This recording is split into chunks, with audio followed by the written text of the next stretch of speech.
Paracelsus dies in a rented room, far from honor or applause. He is only 48. His rivals in medicine toast his death. The church seizes his writings and throws them into the fire. They stamp his name with every insult they can find. Heretic, lunatic, drunk, but they miss something. Because hidden where no bishop or scholar would think to look, one manuscript survives. In 2019, during renovation work at the University of Basel, construction workers break into an old wall and uncover a sealed chamber. Inside it sits a lead box. Inside the box, 87 pages, written in Latin and German. The first line says, "What I write here will cost me my life, but if you stay silent, humanity loses the key." The author signs his name, Johannes Husser, direct disciple of Paracelsus. The pages are dated between 1538 and 1541. In them, Husser records conversations his master swore him to keep secret until 300 years after my death. When the world is ready, 483 years have gone by. What lies in those pages is not medicine the way you were taught to imagine it. It is a map of the hidden structure of human reality. Paracelsus called it the three primordial elements: salt, sulfur, and mercury. Not as chemicals in a bottle, but as living forces that shape your body, your soul, and your spirit. In the 16th century, physicians called this blasphemy. Today, quantum physics tells us something strikingly similar. Your body is information, responding to your consciousness. Paracelsus saw this 500 years before anyone could prove it. Universities still mention him as an early pioneer of chemistry. But they never teach this, that he believed every illness was an imbalance among these three elements, and that real healing does not arrive from the outside, but from bringing these principles into order within you. Husser writes, "My master healed the incurable. Not with herbs, not with the knife, but with the knowledge of how to speak to the body in its own language. Salt for matter, sulfur for the soul, mercury for the spirit." This manuscript contains the exact techniques. Paracelsus entrusted them to only 3 disciples. 2 betrayed him. 1 protected them. Now listen to what the church has forbidden. You are that missing alchemist. The 3 elements are already inside you. You have not lost them. You have only forgotten how to turn them on. Chapter 1. The day Paracelsus burned all the medical books. Year 1527. University of Basel. I am 24. That day split my life in 2. Everything before the fire, and everything after. I arrived on campus as I did every morning, clutching the same worn notes, the same sacred names. Galen, Hippocrates. Echoing in my head. I thought I knew what medicine was. By sunset, I was no longer sure of anything. Theophrastus Bombastus von Hohenheim. Though everyone whispered the shorter name, Paracelsus, had just been appointed professor of medicine. Rumors had rushed through the halls before he ever stepped into a lecture room. Some called him a genius, others a madman. All agreed on one thing: he did not bow to tradition. I didn't yet understand what that meant, but I was about to see it with my own eyes. His first act as professor was not a speech, not a lecture, but a revolt. He ordered the great texts of Galen and Hippocrates to be brought into the main courtyard. Tomes we had spent years memorizing were tossed into a growing pile. 200 students stood in a semicircle, frozen, while the deans shouted in outrage. Paracelsus doused the books with oil, stepped back, and set them on fire. Pages that had ruled European medicine for centuries curled into black ash. My heart pounded. For 5 years I had built my future on those pages. Now they were crackling in the flames. With the fire raging behind him like a blazing halo, Paracelsus turned to us. "Everything you have been taught," he said, his voice carrying over the roar of the pyre, "is a lie." The words struck me like a slap. Around me, students gasped. Professors clenched their jaws. But he went on, relentless. The human body does not obey Galen's fantasies. The disease is not an imbalance of humors. It is a fracture, a rupture in the three principles that sustain all life. My mouth was dry, but the question forced itself out of me. Which principles, Master? I asked, my voice trembling. He looked straight at me. His eyes didn't just see you, they seemed to look through you, into the parts you tried to hide even from yourself. Salt, sulfur, mercury, he said slowly. Everything that exists. Stone, plant, animal, man, is woven from these three, not as crude substances you can weigh on a scale, but as living archetypes. Understand them, he added, lifting a finger toward the flames, and you will heal what others call incurable. That night, his laboratory was thick with the smell of smoke and strange herbs. Glass jars glinted in the dim light of oil lamps. He held up a vessel of clear water, light sliding over its surface. This is Mercury, he said. Movement, change, spirit. Then he opened his hand to reveal a cluster of white mineral salt. This is salt. Structure, form, body. Finally, he lit yellow sulfur in a small crucible. The sharp, acrid scent filled the room as blue flame leapt up. And this is sulfur. Fire, passion, soul. As the sulfur burned, he paced slowly. In man, he explained, salt is his physical body. Bones, muscles, blood, tissues, everything you can touch. Sulfur is his emotional nature. His desires, fears, passions, anger, love. Mercury is his spirit. Thought, consciousness, the invisible breath that ties him to eternity. I listened, stunned, realizing that in all my years at the university, no one had ever spoken of the soul, as if it were part of medicine. We had dissected bodies, but never lives. How does disease happen then? I asked, leaning forward, completely captivated. It is always an imbalance of the three, he replied. A man with too much salt turns heavy, rigid, locked in melancholy like a stone at the bottom of a river. Excess sulfur burns him from the inside. Fever, inflammation, a rage that never sleeps. Excess mercury sends the mind spinning. Chronic insomnia, anxiety, thoughts scattering like smoke in a storm. He spoke as if he was describing old friends he had watched suffer, not abstract cases from a book. The next morning, he brought his first patient to the university.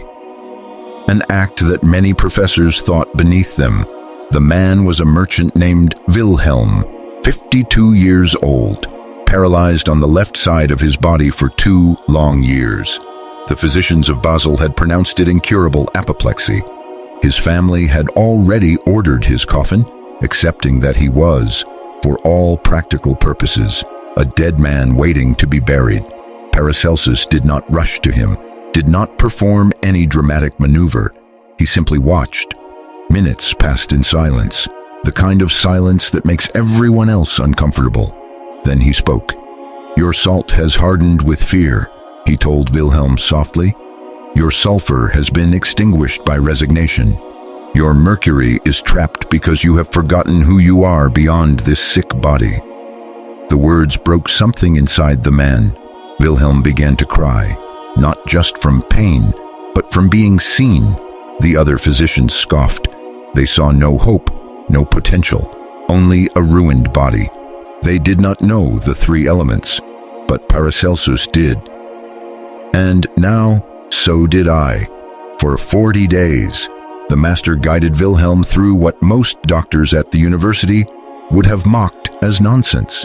He taught him slow, deep breathing to awaken the sleeping mercury, the spirit that had withdrawn in despair. He prescribed long baths in seawater. To soften and restructure the rigid salt of his body, he instructed Wilhelm to sit every evening and gaze into a candle flame, letting its quiet light rekindle the extinguished sulfur of his emotions and will. No magical potions, no bleeding, no violent purgatives. Paracelsus did something far more radical. He taught the man how to participate in his own healing. On the 41st day, something happened that I will carry with me to my last breath. Wilhelm lifted his left hand, just a few inches, just a small, trembling movement. But it was the first time that hand had obeyed him in 2 years. His wife screamed with joy, then covered her mouth as tears streamed down her face. In 3 months, Wilhelm walked with a cane. In 6, he was back at the market, bargaining, laughing, living. The university physicians saw him and muttered the only explanation they were willing to accept: witchcraft. They demanded Paracelsus be expelled. He only gave them that half smile of his. Half amusement, half contempt. "This is not magic," he said. "It is true science. The body obeys anyone who knows its secret language, and that language has only 3 words: salt, sulfur, mercury." That night, the laboratory was quiet. The flames had burned low. It was just the 2 of us, the ticking of glass cooling, and his voice. "Johannes," he said, "the medicine practiced in this university is the medicine of corpses. They treat man as if he were a broken machine, as if a gear here and a screw there could fix everything." He shook his head. "But man is not a machine. He is a living temple where 3 gods reside." He looked at me so intensely that I felt my chest tighten. "If you honor all 3, you will not fall ill. If you forget one, the temple collapses. Decide tonight if you are willing to learn this language, even if it costs you your life." Then he gave me an instruction that I now give to you. "Sit in a quiet place," he said. "Place your right hand on your chest, over your heart. Feel its beat. Feel the weight of your body on the chair, the solidity of your bones. This is your salt. Real, tangible, the temple you are living in. Now close your eyes. Notice any emotion present: joy, sadness, fear, anger, peace. Don't push it away. Don't polish it. Don't judge it. Just acknowledge it. This is your sulfur, the fire that moves you, the flame that makes you human. Finally, notice the very thought that is reading these words, the awareness that is watching all of this happen, that silent observer. This is your Mercury, the eternal spirit in you that does not die. Stay like this," he told me, "for 5 minutes each morning, for 7 days. Do nothing but recognize the 3. Don't try to change them. Not yet. First, you must know they exist." I followed his instructions. At first, it seemed simple, even foolish, but soon I realized I was meeting myself for the first time. Not as a future physician, not as a student, not as a name on a registry, but as salt, sulfur, and mercury coexisting inside a single, fragile, powerful life.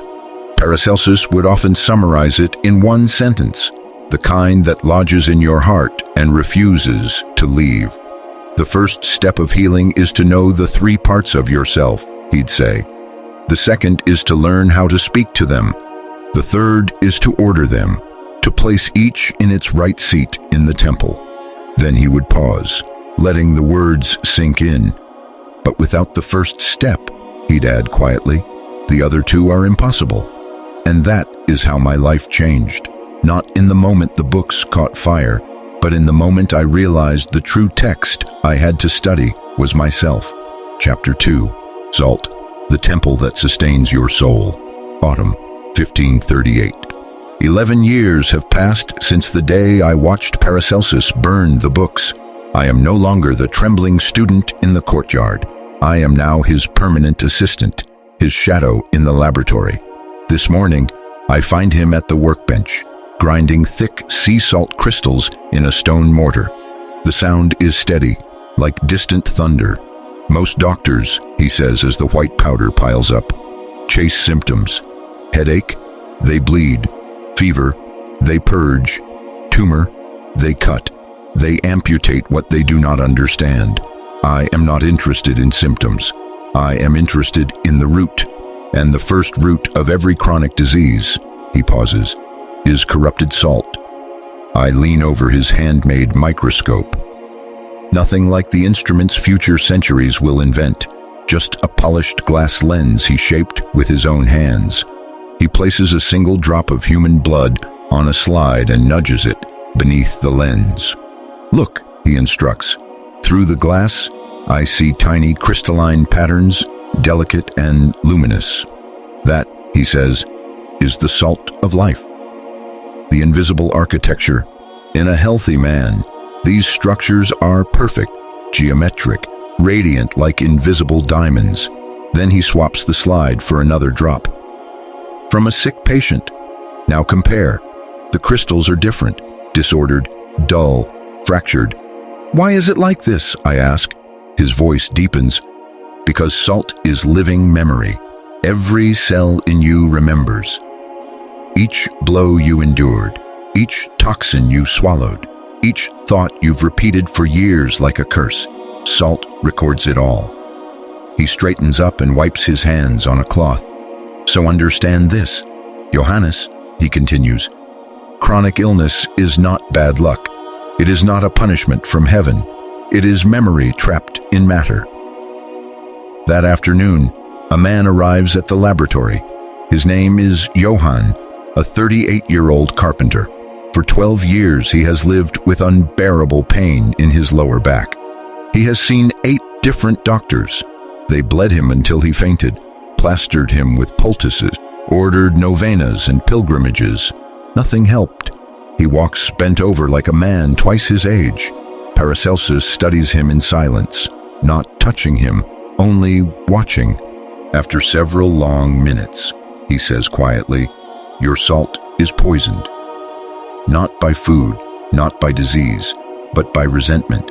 Against whom have you carried a grudge for exactly 12 years?" The blood drains from Johann's face. For a second, he looks as though he has seen a ghost.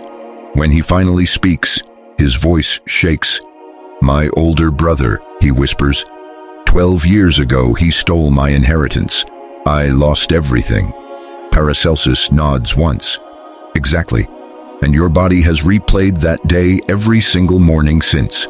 You've told and retold that story in your mind 1,000 times. Your anger hardened in your spine. The salt of your body took the shape of your emotional wound.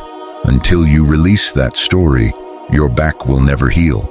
You can see 100 more doctors, but none of them will touch the true cause, because they never look where it really lives." Johann breaks down. "But he betrayed me," he cries. "How am I supposed to forgive that?" Paracelsus shakes his head slowly. "I am not asking you to absolve him," he answers. "I am asking you to stop poisoning yourself with the memory. The poison is not in your brother. It lives in you, crystallized in your salt." Then he gives 3 clear instructions. First, physical purification of salt. Nightly baths in seawater for 21 days. External salt dissolves internal corrupted salt, he tells him. This is not superstition. It is alchemical law. Second, lunar fasting. 1 day each week, from sunrise to sunrise, he is to drink only water with fresh lemon and a pinch of Himalayan salt. Let your body remember its original geometry without the constant distraction of digestion. Third, releasing the crystal. Johann must write down every resentful thought about his brother, without politeness, without restraint. Then he must burn those pages in a small ceremonial fire and scatter the ashes onto fertile soil. When you release the memory, my master says, your salt will reorganize itself. Johann agrees. Clinging to the instructions like a drowning man to a rope, he follows every step precisely. In 6 weeks, the pain that had gripped him for 12 years is gone, not reduced. Gone. He can return to his workshop. He can lift his children and hold them without crying out. When he comes back to see us, tears run down his cheeks. How can this be? He asks. No doctor ever helped me like this, Paracelsus answers with the calm of someone who has seen this many times before. I did not use medicine on you, Johann, he says. I used the knowledge of salt. Your physical body is a living crystal. It responds to intention, to purity, to conscious order. But the universities will forget this. They will prefer dead chemistry. Reactions in glass vessels, formulas on parchment. They will ignore the fact that every chemical reaction in the body is obeying a deeper force, consciousness. That night, as firelight flickers on the stone walls, he shares with me what he calls the 7 secrets of salt. 1, he says, holding up a finger. Salt accumulates. Everything you live, think, and feel is engraved into your cells like words carved into stone. 2, salt densifies. Thoughts repeated for years become weight, become mass. Tumors, stones, stiffness. 3, salt stabilizes. It gives shape, limits, structure. Without salt, you would be nothing but scattered energy with no form. 4, salt remembers. Your body knows exactly how to heal itself. It is only forgotten because its memory is corrupted. 5, salt can be purified by water, by fire, by earth, and by clear intention. 6, salt crystallizes intention. This is why rituals with salt have worked since ancient times. Salt locks your decision into matter. 7, salt is your anchor. Without it, you would be a wandering spirit. It is what makes you human, mortal, real. He gazes into the coals as though he can see centuries unfolding inside them. Doctors of the future, he prophesies, will discover that everything in the body, bones, tissues, fluids, is made of minerals. They will give them names: calcium, magnesium, sodium, potassium. They will build entire careers around those names. Yet most of them will still fail to understand that these minerals obey invisible instructions, and that those instructions are given by Sulfur and Mercury.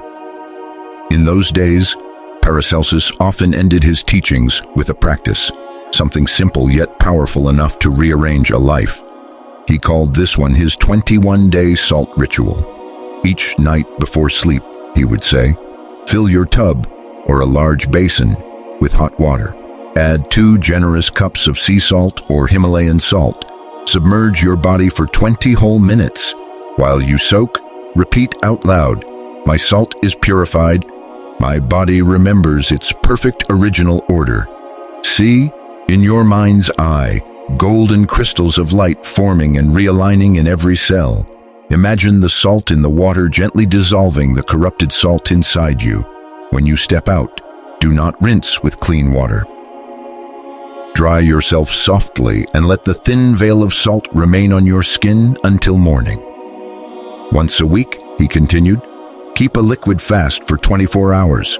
Only water with fresh lemon and a pinch of salt. No food. This gives your bodily salt a chance to reset to its factory settings, as you would say in another age.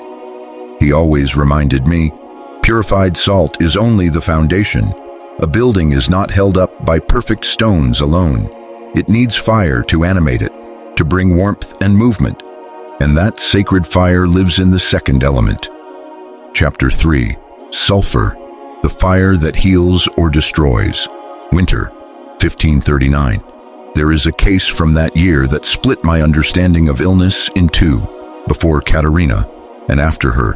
She walked into Paracelsus' clinic one gray morning, wrapped in a shawl too thin for the cold.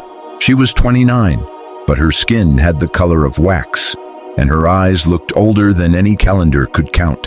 In her left breast, a tumor the size of a hen's egg pushed against the fabric of her dress. The surgeons of Basel had already given their verdict: amputation, cut the breast, save the life. Katerina's answer had been simple and unshakable. I would rather die with my body whole than live mutilated, she said, her voice steady even though I could see the fear trembling in her hands. Paracelsus did not rush to touch the tumor. He did not order bandages or knives. He simply stood before her and looked into her eyes. A long, uncomfortable look that made even me want to turn away. At last, he asked a question that sounded completely out of place in a medical examination. "Katerina," he said softly, "whom have you not forgiven?" The words struck her like a hammer against glass. She burst into tears instantly, as if he had opened a door that had been bolted shut for years. "My mother," she sobbed. "She died 3 years ago.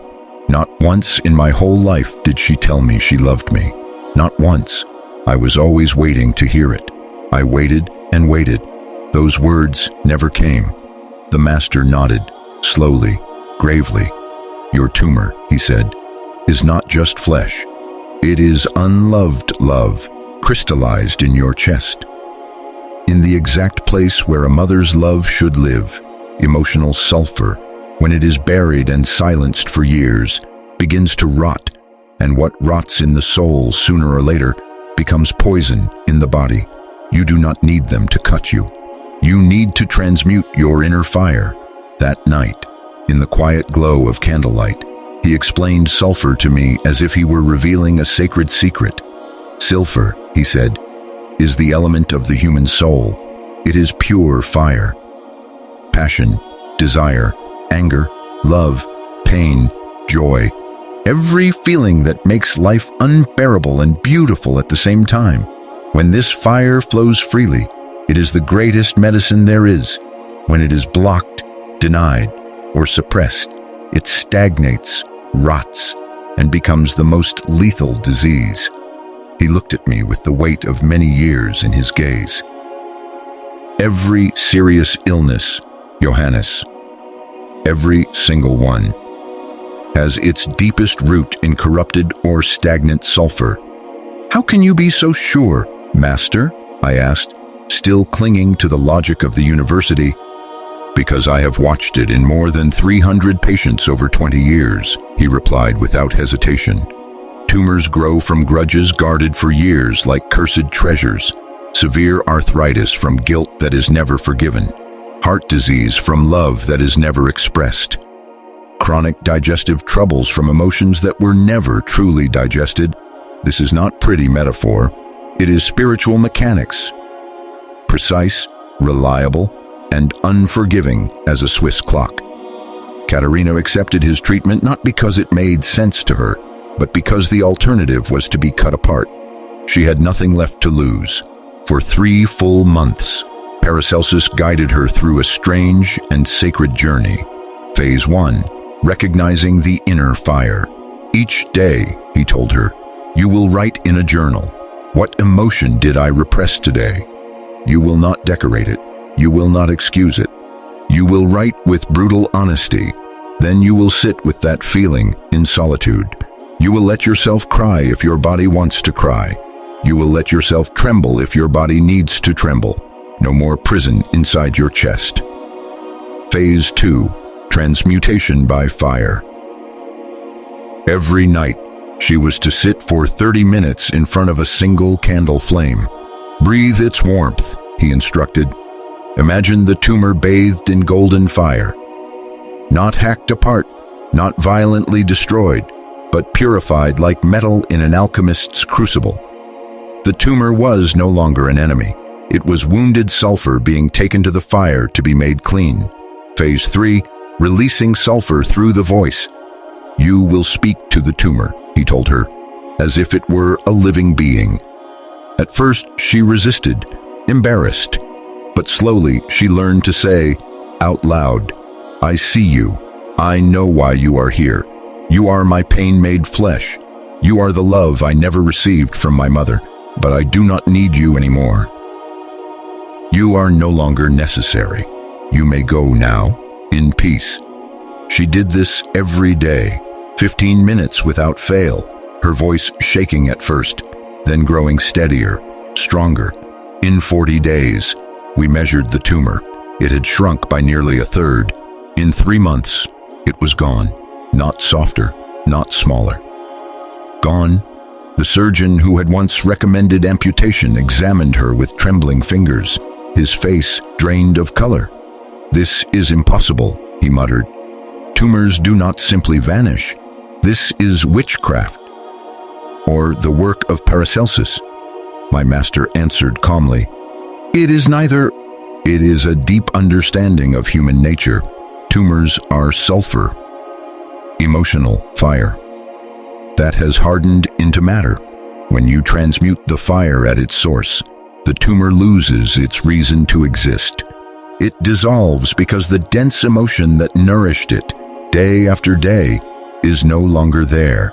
That night, he sat me down and taught me what he called the 5 states of sulfur.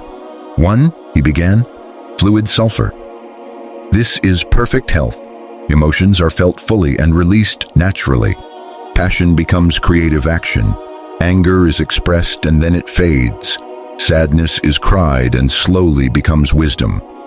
2, stagnant sulfur. This is the seedbed of chronic illness. Anger left unspoken for years. Sadness clutched to the heart like a secret treasure. The body has no choice but to solidify this stagnant fire into cysts, tumors, chronic inflammation that no medicine can fully cure. 3, explosive sulfur.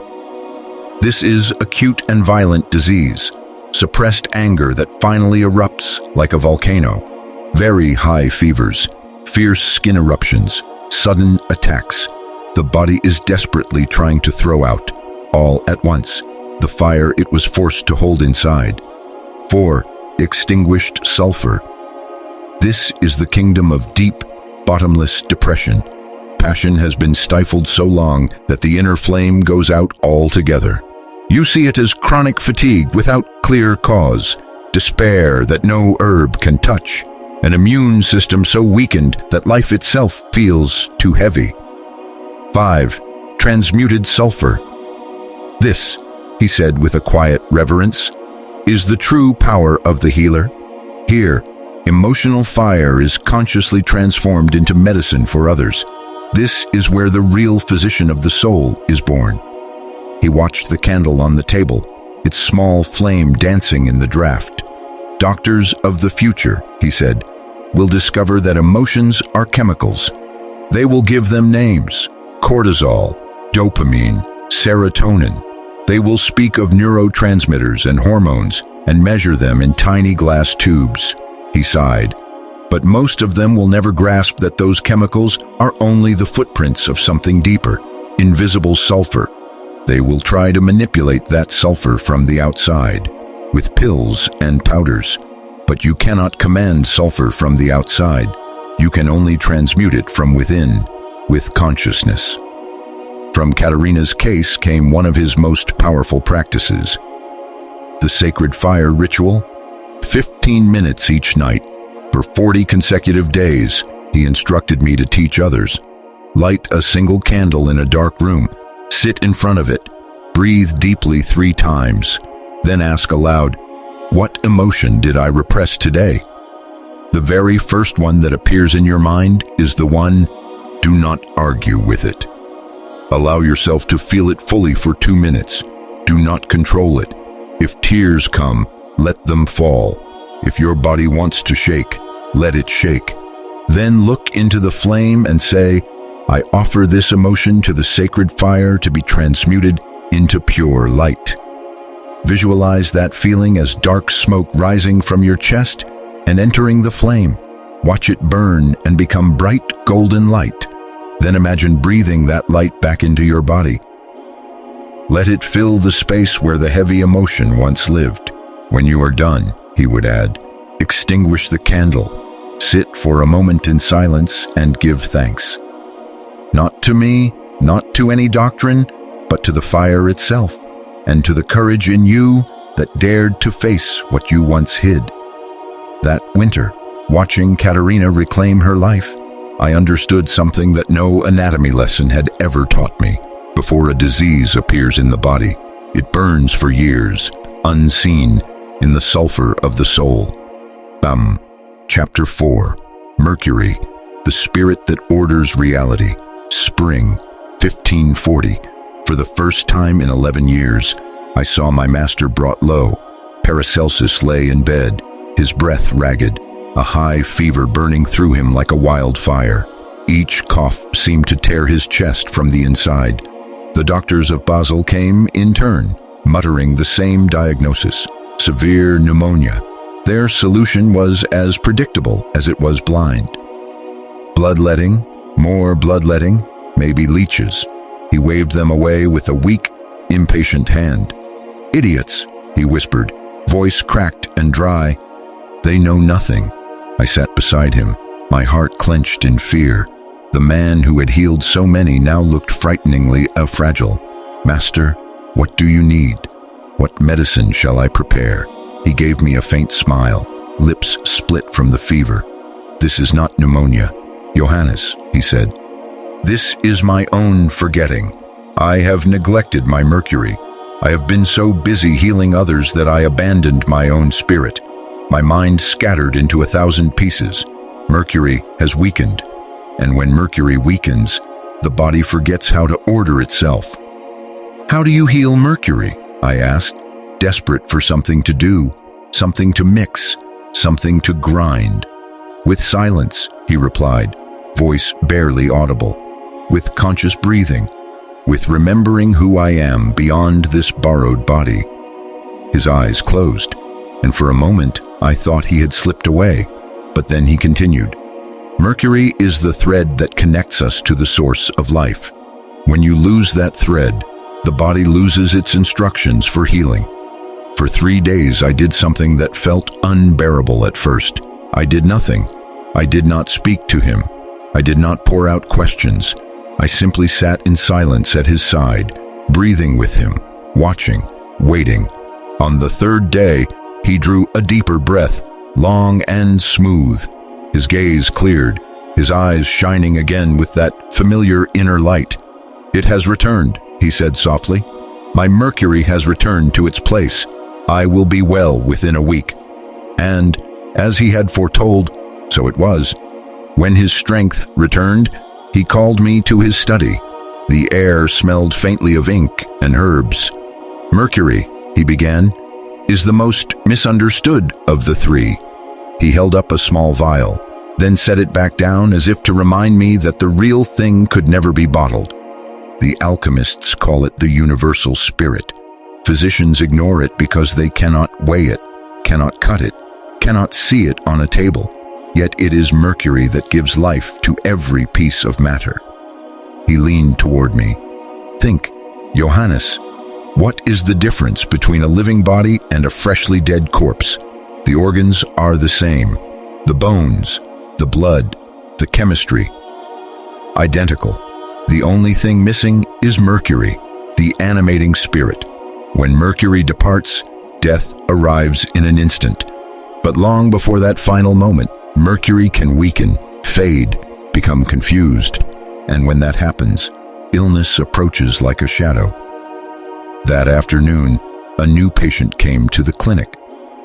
A merchant named Hans, 45 years old, dressed in fine cloth and carrying the exhaustion of 5 sleepless years under his eyes.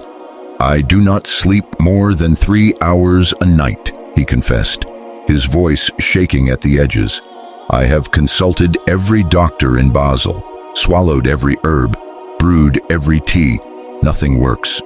I am slowly going mad. Paracelsus watched him in that steady, measuring silence of his, as if he were listening not just to Hans's words, but to something deeper beneath them. Your Mercury, he said at last, is trapped in your mind like a bird locked in a cage. You spin the same thoughts about your business day and night, over and over. Mercury is meant to flow like a river, but yours runs in circles, trapped in worry. Hans's shoulders sagged. Then how do I free it? He pleaded. How do I stop this torture? With conscious breathing, my master answered. The Mercury enters through breath, but not just the air itself. Through air filled with intention, with presence. I will teach you the mercurial breath, the ancient alchemists guarded as a secret treasure. For 21 days, Hans practiced exactly as instructed. Sit with your spine straight as a spear, Paracelsus told him. Close your eyes. Inhale slowly through your nose while counting to 7 in your mind. Hold your breath for another count of 7. Exhale through your mouth for 7. Then hold empty lungs for 7. Repeat this cycle exactly 7 times. During every breath retention, he gave an additional command. While you hold the breath, imagine your awareness rising out of your body. See yourself from above, as if you were floating near the ceiling, looking down at the man in the chair. Remember, you are not that body. You are the eternal Mercury that merely inhabits it for a while. 21 days later, Hans returned with tears in his eyes and a softness in his face I had not seen before. "I sleep," he said, voice breaking. 8 hours, deep, for the first time in 5 years. He grabbed my master's hands. "It is a miracle." "It is not a miracle," Paracelsus corrected him gently. "It is a precise technique. Mercury does not respond to plants or powders. It responds only to directed consciousness. That night, when the clinic was quiet and the candles burned low, he revealed to me what he called the 7 powers of Mercury. 1, he began, raising a finger. Mercury is pure movement. Without it, salt hardens into stone. With it, everything in you can flow and stay alive. 2, Mercury is vital breath. Not just air, but existence itself. This is why the yogis of the East can survive on very little food. They have learned to live from Mercury. 3, Mercury is mind.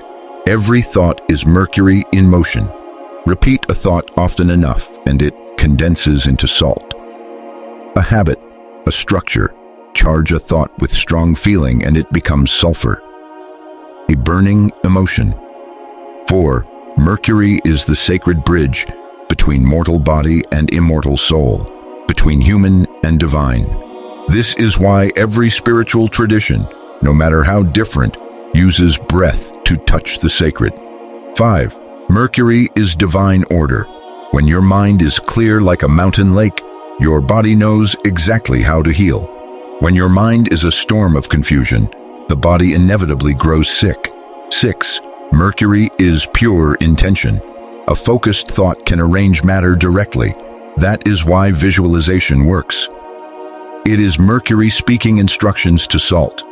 7, Mercury is your true, eternal self. Salt is your temporary body.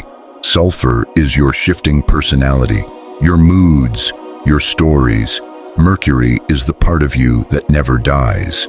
When you master Mercury, he said solemnly, you master your life, because everything else in you obeys it. A man with strong, clear Mercury rarely falls gravely ill. A man with weak, scattered Mercury will always fall ill, even if he appears strong on the outside. From that teaching came the daily practice he demanded I never abandon. Each dawn, he instructed, give Mercury 15 minutes. Sit in absolute silence with your spine straight as an arrow. Close your eyes softly. Inhale, counting slowly to 7. Feel the air filling every corner of your body, from your feet to the crown of your head. Hold your breath for 7 seconds. While you hold, imagine your consciousness rising 2 meters above you. From that height, see your body sitting below, motionless, breathing. Repeat inwardly, I am not just this body, I am the eternal observer. Then exhale to the count of 7.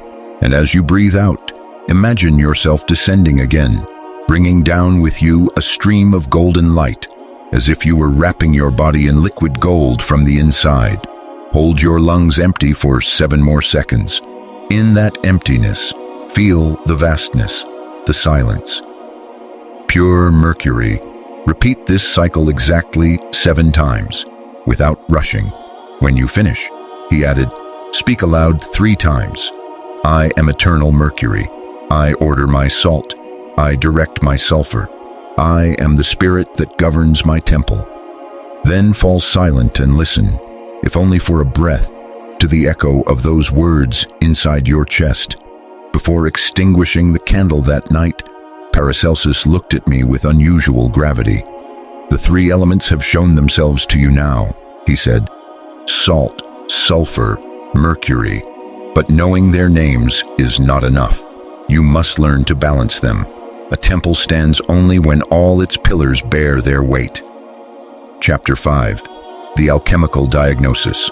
How do you tell which element is out of balance? Summer, 1540. The air in Basel is warm and heavy, and inside the stone walls of the clinic, my master decides it is time to reveal his most guarded secret. University doctors, Paracelsus says, pacing slowly, poke and prod the body. They press on swollen organs, sniff the urine, inspect the tongue, count the pulse. He waves his hand with open disdain. All of that has its place, but I read something deeper. I read the soul directly. He looks at me with that sharp, unwavering gaze. "Give me 5 minutes with any man," he declares, "and I can tell you which element is sick in him, not by dark magic, but by sober, disciplined observation." Refined over 20 years. That day he calls in 3 patients, one after the other, to show me what he means. "Watch closely, Johannes," he says, "and learn to see what most physicians never notice." Patient 1, a 50-year-old woman with severe arthritis that has twisted her hands into knots. Her fingers curl inward like the roots of an ancient tree. She moves as if gravity has tripled for her alone, each step slow and bent, her shoulders slumped under invisible stones. Her face carries the permanent expression of someone who surrendered long ago. Paracelsus stands across from her, arms crossed, and just observes. No questions, no touch, no prescriptions, just silence and attention. After barely 2 minutes, he speaks. "Corrupted salt," he announces. "An excess so extreme that it has turned her to stone." He turns to me. "Her whole being has calcified from decades of mental rigidity," he explains. "This is a woman who has repeated the same day, the same routine, the same inner story for years, without a breath of change. Her salt has had no movement, so it hardened. First in her mind, then in her joints." Then he faces her and asks, gently but directly, "Tell me, how many years have you worked in the same position without enjoying a single day?" Her eyes widen, color drains from her cheeks. 32 years, she whispers, "serving the same noble family. I have hated every one of those 32 years. Paracelsus nods. "Exactly. Your body's stiffness is not random. Your outer rigidity is the mirror of your inner rigidity. Your body became what your mind repeated. I cannot change. I must endure." And so your salt obeyed, crystallizing into total inflexibility. Patient 2, a man of 38, enters next.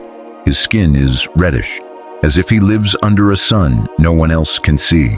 The veins in his eyes are swollen. His gaze twitches with agitation. He talks fast, words racing over each other, sweat forming on his forehead though the room is cool. He describes unexplained fevers that rise every afternoon, insomnia that refuses to yield, and bursts of rage over the smallest things. Paracelsus studies him for a moment, then smiles. Not mocking, but with the recognition of a pattern he has seen many times. "Here we have sulfur out of control," he says. "Inner fire burning wild, with no channel, no direction. A furnace with no chimney." He asks the man bluntly, "Tell me, what deep desire of your soul did you never pursue? Because of fear, or duty, or family expectation?" The question hits like an arrow. The man breaks instantly, shoulders shaking. "Since I was a boy," he chokes out, "I wanted to be a musician, a real one. I dreamed of composing, performing, but my father beat it out of me. He forced me to take over his business. I have spent 20 years selling cloth when I should have been writing music." Paracelsus rests a hand lightly on the table. "I understand," he says. "Your inner fire is screaming for a creative outlet, but it has been locked up for decades. With nowhere to go, it turns on your body. Fever, explosive anger, endless insomnia. These are the classic marks of violently repressed sulfur. Patient 3, a 45-year-old man, appears. So pale, he seems more ghost than flesh. His steps are light, as if he isn't fully touching the ground. His voice is faint, barely above a whisper, and his eyes seem to look through us rather than at us. Lost somewhere far away. I am tired all the time, he says with difficulty. Not the kind of tired sleep fixes. I feel outside myself, like I'm floating just behind my own life. I hardly feel anything anymore. Not joy, not sadness, nothing. Paracelsus listens with deep seriousness. Mercury, he says finally, weakened to a dangerous degree.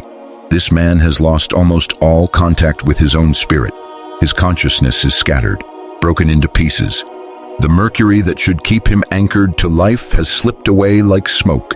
He asks gently, "Tell me honestly, when did you stop feeling that your life had any real purpose?" The man's eyes fill with tears. 7 years ago, he answers. My wife died in the plague. My 3 children left afterward, each to a different city. Since then, I don't know why I'm still here. I just keep walking because I don't know what else to do. Paracelsus nods with quiet compassion. Your mercury weakened when your reason to live disappeared, he says. Without a purpose, the spirit slowly unhooks from the body. You are not truly living anymore. You are sleepwalking. That night, by lamplight, my master sits me down and lays out the signs of each imbalance with the clarity of a map. Excess salt, he begins, shows itself as extreme rigidity, both physical and mental. Joints that feel like rock, an obsession with routine, a mind that resists change like a fortress under siege, thoughts that loop endlessly, severe chronic constipation, skin so dry it feels like old parchment, and over it all, a heavy, leaden depression that pins the soul to the ground. Salt deficiency, he continues, is the opposite, total instability, a life without structure, inability to hold a routine for more than a few days, frequent diarrhea, bones fragile and weak, easy to break, a person full of ideas who can never turn any of them into real, solid action.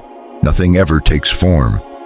Excess sulfur, he says, burns in the body as constant inflammation, fevers with no visible infection, sudden outbursts of anger, insomnia fueled by a racing mind, red, irritated skin, chronic heartburn, a stomach always aflame, blood pressure high like a kettle about to whistle.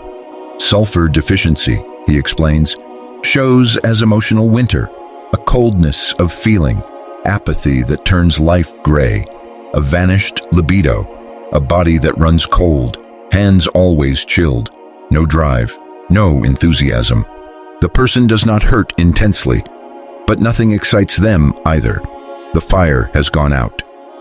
Excess mercury, he goes on, appears as anxiety so intense it paralyzes, a mind that never stops spinning, even at night, total insomnia, tremors in the hands, dizziness, vertigo, the sense that the ground is not steady, a constant feeling of floating, as if not fully inside the body. Mercury deficiency, he concludes, brings fog, deep confusion, memory failing quickly, a person who feels cut off from reality, as if behind a pane of glass, strange fatigue that no rest cures, a depression not of sadness, but of emptiness. Nothing feels meaningful. He looks at me with unusual solemnity. The true art of the alchemical physician, he says, is to see, in a matter of minutes, which element rules like a tyrant and which one is starving to death. Then we prescribe not just herbs or tinctures, but exact practices to bring them back into balance. Finally, he gives me a task that I now pass on to you. Sit alone, he says, and be brutally honest with yourself. Ask your salt, am I flexible or rigid? Do I cling to my routines because they serve me? Or because I'm terrified to change? Ask your sulfur, do I feel passion, desire, and emotion? Or mostly apathy and numbness? Is there fire in me, or only ash? Ask your Mercury. Is my mind clear and present, or scattered and absent? Do I feel anchored in my body, or floating outside my own life? Identify where there is excess and where there is lack, he tells me. That is the beginning of true healing. You cannot transform what you refuse to see. Chapter 6. The Art of Balancing the Three Elements. Autumn, 1540. After months of learning how to diagnose which element is wounded in a man, Paracelsus finally begins to teach me the hardest art of all, how to bring those elements back into balance without breaking the whole temple. We are in his laboratory, the air heavy with the scent of smoke and rare herbs. He is preparing an intricate infusion, measuring each leaf and root with almost sacred precision. Diagnosing which element is sick, he says, stirring the mixture slowly, is relatively simple for anyone who truly observes. A dedicated physician can learn that in a year. He glances at me over the rim of the glass. But restoring balance without causing more harm than good, that is the work of a lifetime. He sets the vial down carefully. If you correct one element recklessly, he continues, you will almost always throw the other two into chaos. It's like tuning a lute. Tighten one string too quickly and you snap the rest. To show me what he means, he calls in a blacksmith named Wilhelm, a robust man of 40 who once had hands like iron and now moves like stone. His arthritis is brutal, carved into both his hands. His whole body seems carved from cold marble. Stiff, slow, trapped. His thoughts are no better. He circles endlessly around the same anxieties, the same worries, with no door out. My first impulse, Paracelsus admits quietly as we watch Wilhelm from across the room, would be to awaken his Mercury with great force, to shake him out of that rigidity and make movement flood back into his system. He pauses and shakes his head. But if I rouse his weak Mercury too strongly before softening his hardened salt, his body will crack like an old building in an earthquake. Sudden motion in a structure that has been rigid for years can mean unbearable pain, violent convulsions, even paralysis worse than what he already endures. So what do you do instead? I ask, leaning closer, trying to catch every detail. I always work in carefully calculated phases, he replies, phase by phase, never in a rush. He raises 3 fingers. First, I soften his petrified salt, long, warm baths in specific mineral salts for 20 days straight. No exceptions. The goal is to dissolve the diseased crystals little by little, without breaking the underlying structure the body still needs to survive. Second, he continues, I gently wake his sulfur, which has fallen completely asleep.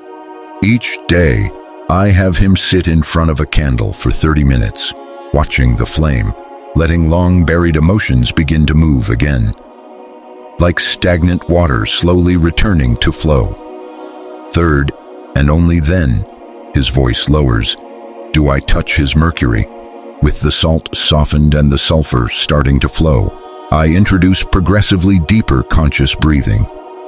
Enough to create movement, but not so much as to overwhelm the temple, always in that sacred order. Never reversed, Wilhelm, desperate to reclaim his life, follows the protocol with the discipline of a soldier. For 3 months he misses not a single bath, not a single candle, not a single breath. Slowly, day by day, the stone inside him becomes flesh again. His arthritis improves by roughly 70%. Paracelsus measures everything. Wilhelm can work at his forge without constant torment. His hands, once locked, bend again. I watch him pick up a hammer with tears in his eyes, as if he is greeting an old friend. That evening, as the sun bleeds into the horizon, my master shares what he calls the 5 fundamental laws of alchemical balance. Law 1, he says, never force sudden change in a dominant element. If a man has carried crystallized salt in his body for 20 years, you cannot dissolve it in a week without throwing him into a terrible crisis. The body will panic. It will go into shock. You must dissolve hardened salt slowly, over months, with enormous patience. Law 2, he continues, always activate what is weak only after you have calmed what is excessive. If someone has raging, explosive sulfur and almost no mercury, you must first cool the fire. If you awaken fragile mercury before taming the flames, you will simply throw more air on the fire and make it burn out of control. Law 3, he says, remember that the three elements must eventually move together. True health is not three perfect elements, each operating alone. True health is when salt, sulfur, and mercury dance in harmony. Like three musicians playing different instruments in the same symphony. Law 4, he goes on, honor time. The speed of healing must respect the time it took for the wound to form. If a man needed 10 years to crystallize his salt into rigidity, he will not safely undo that in 10 days. Real correction is measured in months, sometimes years. Law 5, he finishes, his tone grave. Watch the patient constantly. If their symptoms worsen severely, stop. Some bodies cling to their imbalance because it has become their identity. They are afraid of who they would be without their pain. To drive this home, he shows me a tragic example. A young man of 25 had been treated by another physician who understood nothing of alchemy. The boy had a severe sulfur deficiency. Emotionally cold since adolescence, passionless, numb. The other doctor, wanting to fix him quickly, gave him extremely strong stimulatory herbs to ignite his inner fire in a rush. For a short while, it seemed to work. Then hell broke loose. The young man fell into a violent, temporary psychosis. His long sleeping sulfur erupted like a volcano with no channels, no guidance. There was not enough mercury to direct it, nor salt stable enough to hold it. Do you see? Paracelsus asks me, anger and sadness mingling in his eyes. This disaster was preventable, but university doctors treat the human being like a collection of spare parts. They forget he is one living, integrated system. When you pull one thread, the whole tapestry trembles. He then teaches me safer approaches. Guidelines, not rigid recipes. For excess salt, he recommends warm sea salt baths for 10 days. Gentle daily movement, introducing small variations into one's routine, and then, only after some softening, mercurial breathing practices. For salt deficiency, he prescribes the opposite: fixed routines, regular schedules, nourishing mineral-rich foods, and at least 20 minutes a day walking barefoot on the earth to help the body rebuild its sense of structure. For excess sulfur, he suggests reducing stimulants, taking cool or cold baths, spending time in contemplation near still water, and expressing anger in safe, contained rituals instead of unleashing it blindly. For sulfur deficiency, he encourages small daily acts of creativity. Writing, drawing, music. Exposure to beauty and permission for even minor emotions to surface. Feel something, he says, even if it is small. A spark can become a flame. But before he finishes, he issues a warning that I have never forgotten. Do not make the mistake of thinking balance is a place you reach and stay forever, he says with a quiet smile. Balance is not a solid state. It is a dance. The three elements are always shifting in response to season, age, climate, heartbreak, joy, work, and rest. You do not arrive at perfect health. You learn to rebalance faster each time you fall out of it. That is mastery. He gives me one final daily discipline. Each morning, he instructs, take 5 minutes and ask yourself 3 questions. First, how is my salt today? Rigid or flexible? Am I stuck in routine or grounded in it? Second, how is my sulfur? Am I all fire or only ashes? Do I feel passion, or am I numb? Third, how is my Mercury? Is my mind clear and present, or scattered and absent? Once you see the truth, he says, touching his chest lightly, you can adjust. A little more movement here, a little more stillness there, less fire, more breath, more structure, less chaos. That is the art of living as an alchemist inside your own life. Chapter 7. The Alchemy of Water and Fire. Advanced Transmutation Techniques. Winter, 1541. Snow lay thick on the streets of Basel, and inside the dim house on the hill, Paracelsus faded a little more each day. His voice grew thinner, his hands more fragile, but his eyes still burned with that peculiar light. He knew his time in this world was drawing short. Perhaps that is why, in those cold months, he chose to open the last sealed doors of his knowledge. "Or what I will show you now," he said one evening, his tone grave and tired.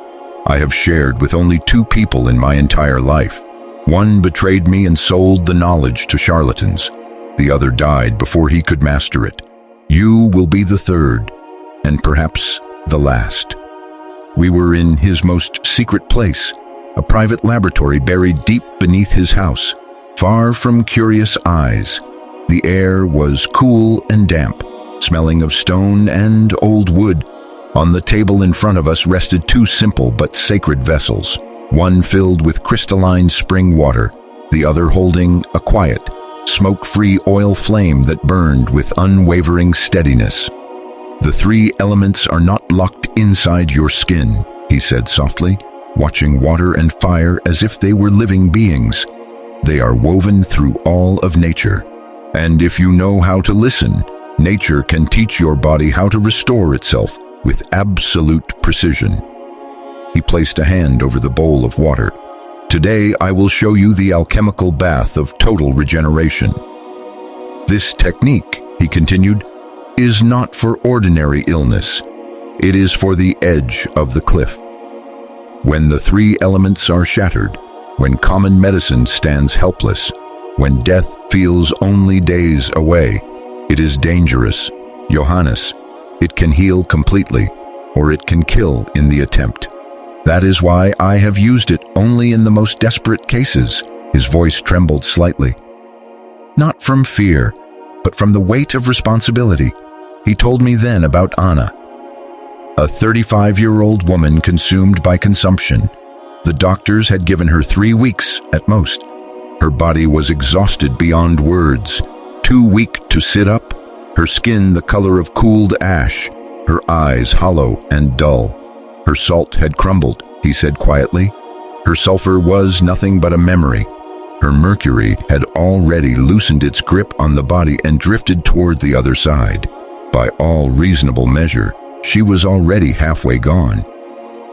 "We took her deep into the forest," he said, "to a thermal spring I have known since I was a child." His eyes grew distant, as if he were watching the memory play on the laboratory wall. For 7 full days, from dawn until dusk, Anna remained submerged in that water. The temperature was exactly that of the human body. No more, no less, precisely 37 degrees, but the water alone was not the miracle. He paused. The secret was in the marriage of water and fire, salt and sulfur, woven together by breath. Mercury. "Every hour," he went on, "I lit a ceremonial fire at the edge of the pool and instructed her to keep her gaze fixed on the flames while her body rested in the water. The water worked to rebuild her broken salt. The fire called back her extinguished sulfur, and between them, with a very specific kind of breathing, we reawakened her mercury." "What kind of breath?" I asked, my hand racing across the page, desperate not to lose a single word. "The breath of the 4 sacred elements," he answered. "Inhale deeply, imagining that what you breathe in is solid earth, entering to strengthen your salt, your physical structure. Hold the breath and imagine that earth turning into burning fire in your chest. igniting your sulfur, your passion and will. Then exhale slowly, seeing that breath transform into water, washing out old crystallized patterns, dissolving what no longer serves. In the final pause, empty of air, imagine you are pure air yourself. Light, vast, invisible. That is Mercury, the spirit.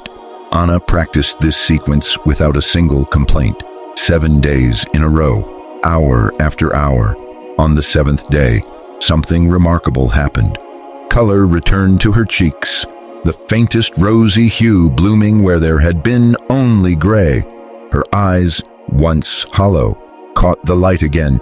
She asked for food for the first time in weeks. In 3 months, Paracelsus said, she was completely healed. She lived 30 more years and never again suffered from the disease that almost took her. His face darkened. But there was another, he said quietly. An old man of 70. His body was too depleted, his temple too worn.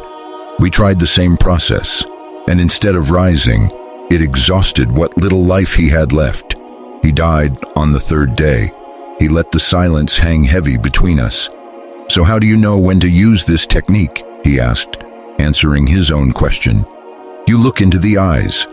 If there is even a tiny spark, a flicker of life behind them, there is true hope. If the eyes are totally empty, like the windows of a house long abandoned, then Mercury has already gone. Once Mercury departs completely, no medicine on earth can call it back. After a long pause, he showed me something gentler, but still powerful, the mirror of still water technique to balance salt and mercury quickly. Sit facing a wide bowl, he instructed, filled with pure water that is absolutely still, no ripples. He had me sit and stare at my reflected face for 20 minutes without moving even a finger. Your salt calms as it recognizes its own form, he said. Your mercury grows stronger as it remembers itself. It is simple, but do not confuse simple with weak. Used with discipline, it can change a life. Then he introduced me to the contained fire technique, meant to transform wild, destructive sulfur into focused, creative power. He lit a flame and enclosed it in a transparent glass vessel. Watch, he said. Inside the glass, the fire burned bright and intense, but it could not escape, could not spread beyond its boundary. It consumed the air it had and turned it into light and heat. This, he explained, is how your passion should be, not scattered in all directions, burning whatever it touches, but contained, directed, purposeful. Unbounded fire destroys. Contained fire warms, inspires and transforms without leaving ruin behind. For weeks he made me practice both, still water and contained flame. Slowly I felt something in me shift. My salt became less stubborn, more flexible. My sulfur stopped flaring uselessly and began to move into action. My mercury felt clearer, more awake, as if someone had opened a window in a stuffy room. One day, unable to hold my curiosity back, I finally asked, Master, is there a practice that touches all 3 elements at once? He smiled faintly, a tired smile that held both pride and caution. Yes, he said, there is a supreme alchemical technique, but it cannot be handed to a beginner like a recipe. It demands years of preparation, strict discipline, and an honest heart. It is dangerous even for me. That night, I wrote in my journal with trembling hands, nature is the greatest alchemist. Water teaches perfect flow. Fire teaches total transformation. In truth, everything is hidden in everything. 2 weeks later, on a cold morning when the light outside was thin and pale, Paracelsus called me to his side. His face was lined with fatigue, but his eyes were steady. It is time, he said softly. You are ready. He gave me instructions I still follow to this day. Fill a large vessel with clean, clear water. Place it before you so that your face is perfectly reflected in it. Sit completely still, your back straight like a pillar, for 20 minutes. Do not move, Do not fidget. Look into your reflection and let your salt grow calm. Let your mercury recognize itself in those eyes. Then, for your sulfur, light a candle and place it inside a glass jar. Each day, watch the contained flame for 15 minutes. Feel how your passion stops being wild and scattered and becomes focused, deliberate, creative. These are not just exercises, he whispered, his voice little more than breath. They are conversations with your own elements. Water will teach you how to flow without losing yourself. Fire will teach you how to burn without destroying what you love. When you can listen to both, you will begin to understand the real work of alchemy, not turning lead into gold, but turning a disordered life into a living, breathing temple of salt, sulfur, and mercury in harmony. Chapter 8. The Ritual of the Three Fires, the Supreme Technique, March 1541. Before dawn has fully broken over Basel, a messenger from inside the house shakes me awake. He is calling you, he whispers.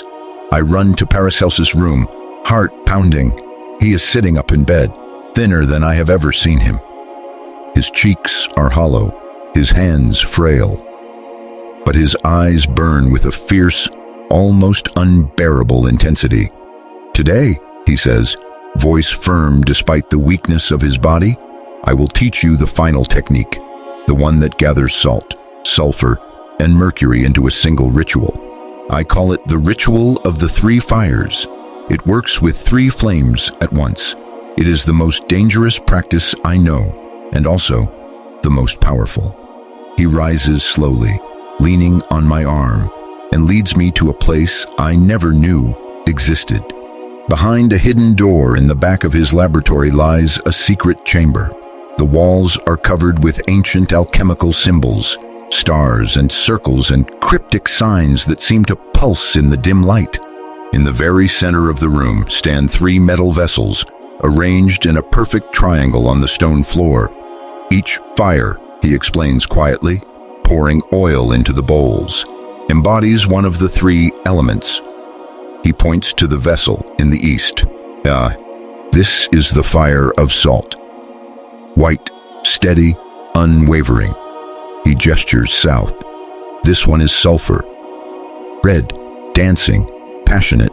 Finally, he nods toward the west. And this is mercury. Blue, subtle, ever-changing.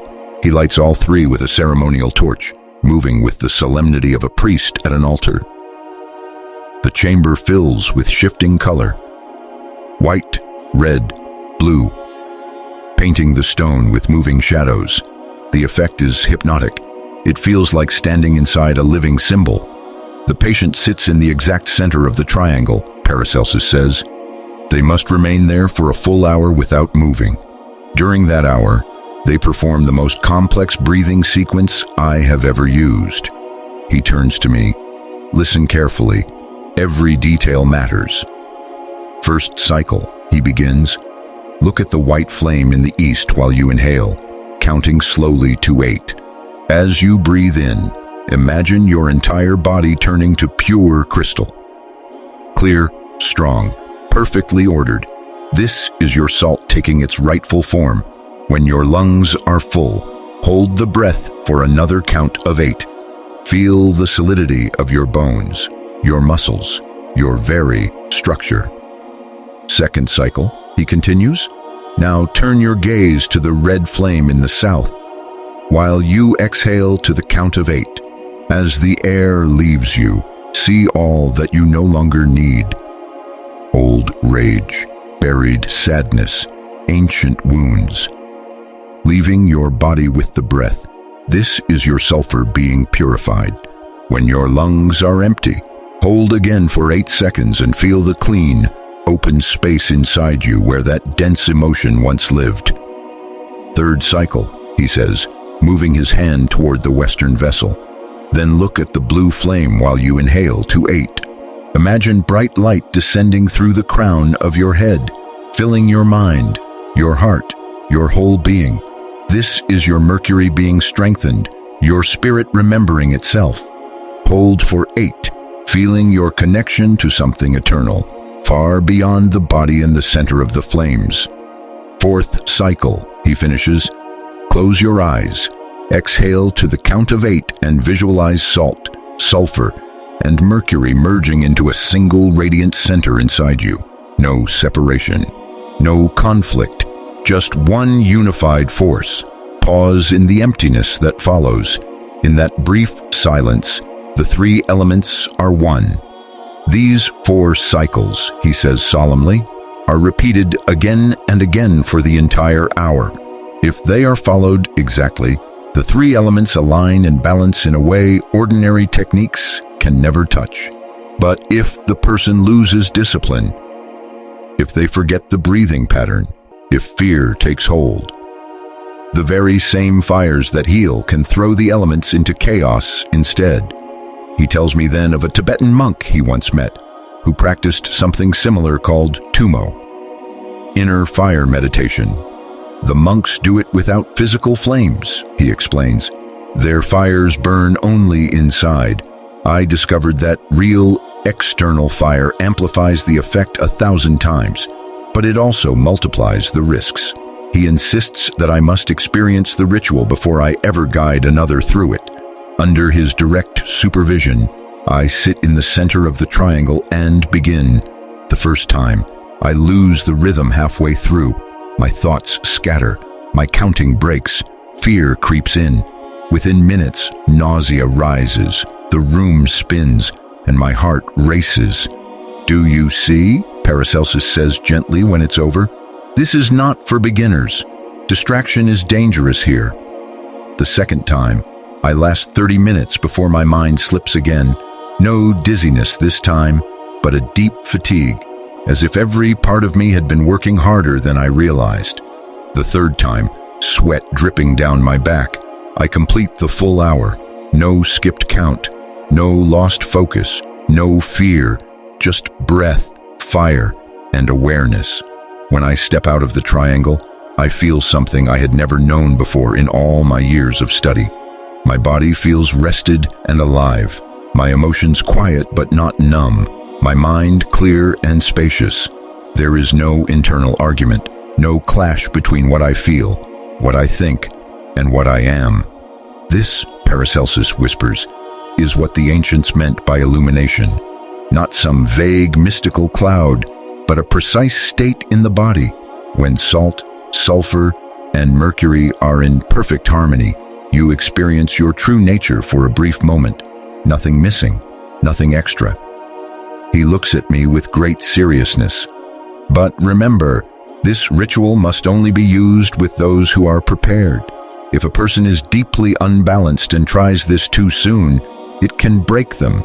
Each element must first be worked on separately, patiently, for months. Only after that groundwork is laid is a person ready for total integration, he tells me, with visible grief, about his one failure with the 3 fires.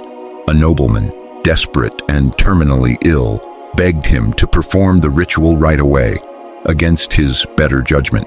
Paracelsus agreed. His body was not ready, my master says.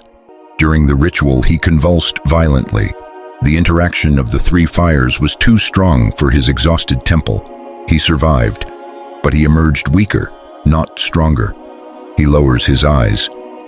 That is the day I learned the hardest lesson. The most powerful technique is not always the right one. Sometimes the slow, humble path is the only safe way. In the weeks that follow, under his watchful eye, I practice the ritual every day. I discover that no 2 sessions are ever the same. Some days my salt dominates, my body feels heavy, solid, almost too grounded. Other days sulfur surges and I am flooded with feeling. Old grief rising, quiet anger surfacing, unexpected joy. On other days Mercury expands so wide that I lose all sense of time. An hour passes like a few minutes. Paracelsus reassures me. This is normal, he says. The 3 elements respond to everything. The weather, the phases of the moon, the thoughts you fed yourself all day. Your task is not to control what appears, Your task is to observe without judgment and remain faithful to the ritual. He also teaches me to recognize when someone is absolutely not ready for the three fires. If the body trembles uncontrollably as they approach the triangle, he says, if they are overwhelmed by terror, if they feel a strong physical resistance to stepping into the center, take that as a clear answer. The body knows. When it says no, you must never force it. One night, after a particularly deep session, I write in my journal, "Today I touched what he calls the state of the three united. In that moment, I understood something simple and overwhelming. All disease is division inside us.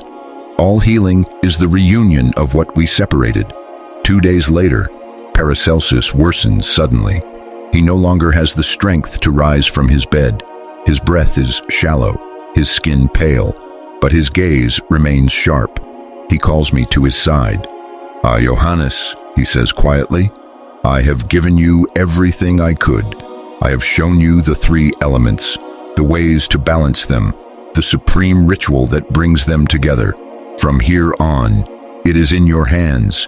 Use this wisdom wisely, never for vanity, never for money, only to lessen suffering."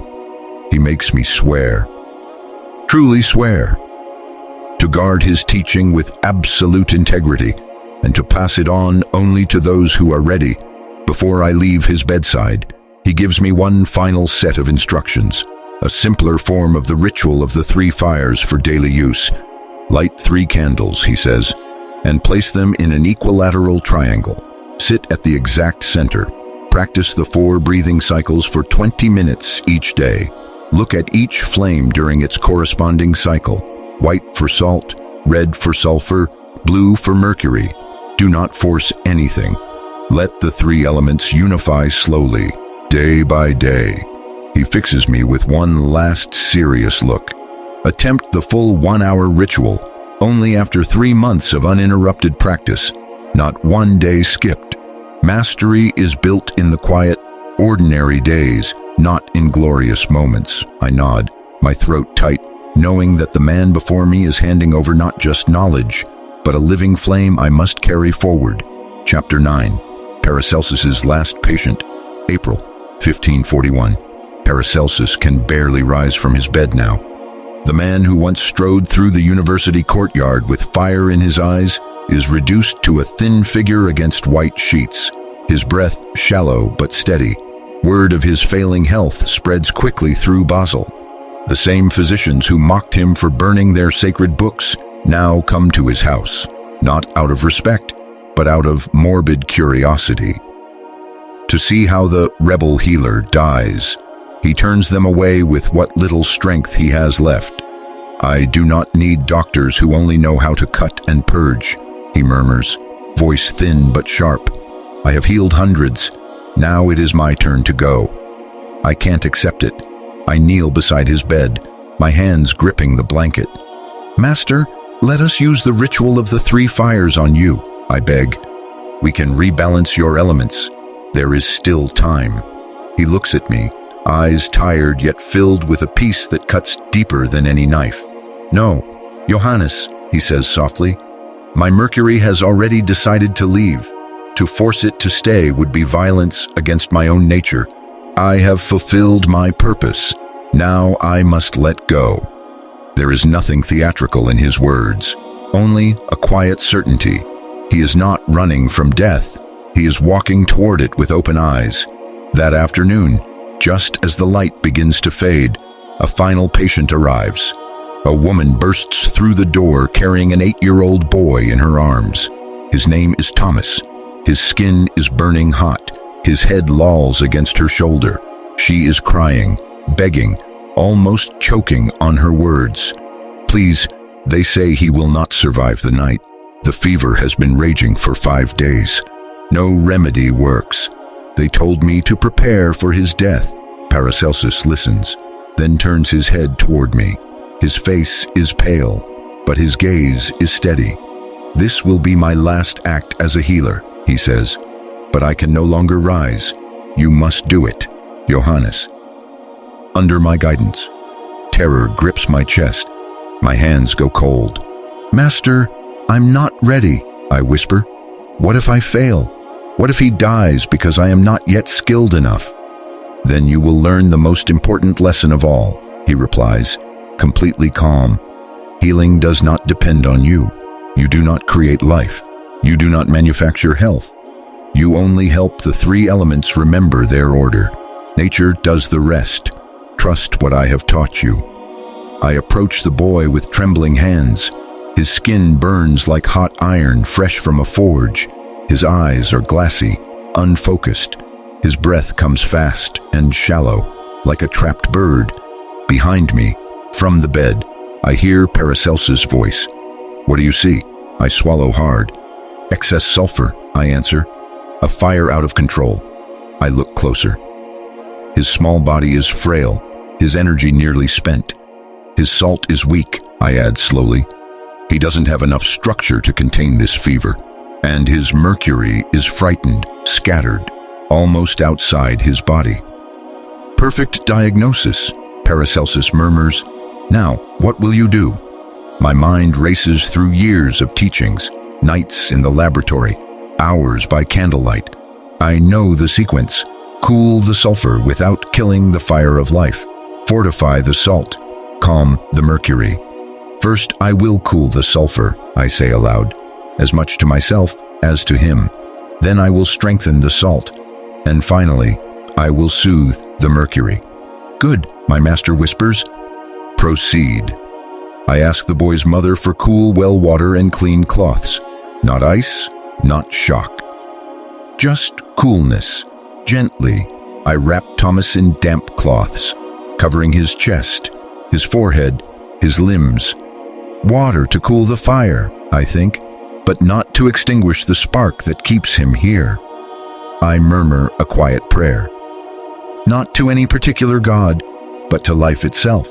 Then I prepare an infusion with specific mineral salts Paracelsus has used so many times. I let the crystals dissolve completely and offer the boy small sips between his rapid breaths. "Salt," I say inwardly. "Remember your structure.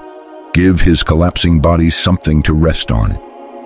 Finally, I sit right beside him, close enough to feel the heat radiating from his small frame, and begin the mercurial breathing.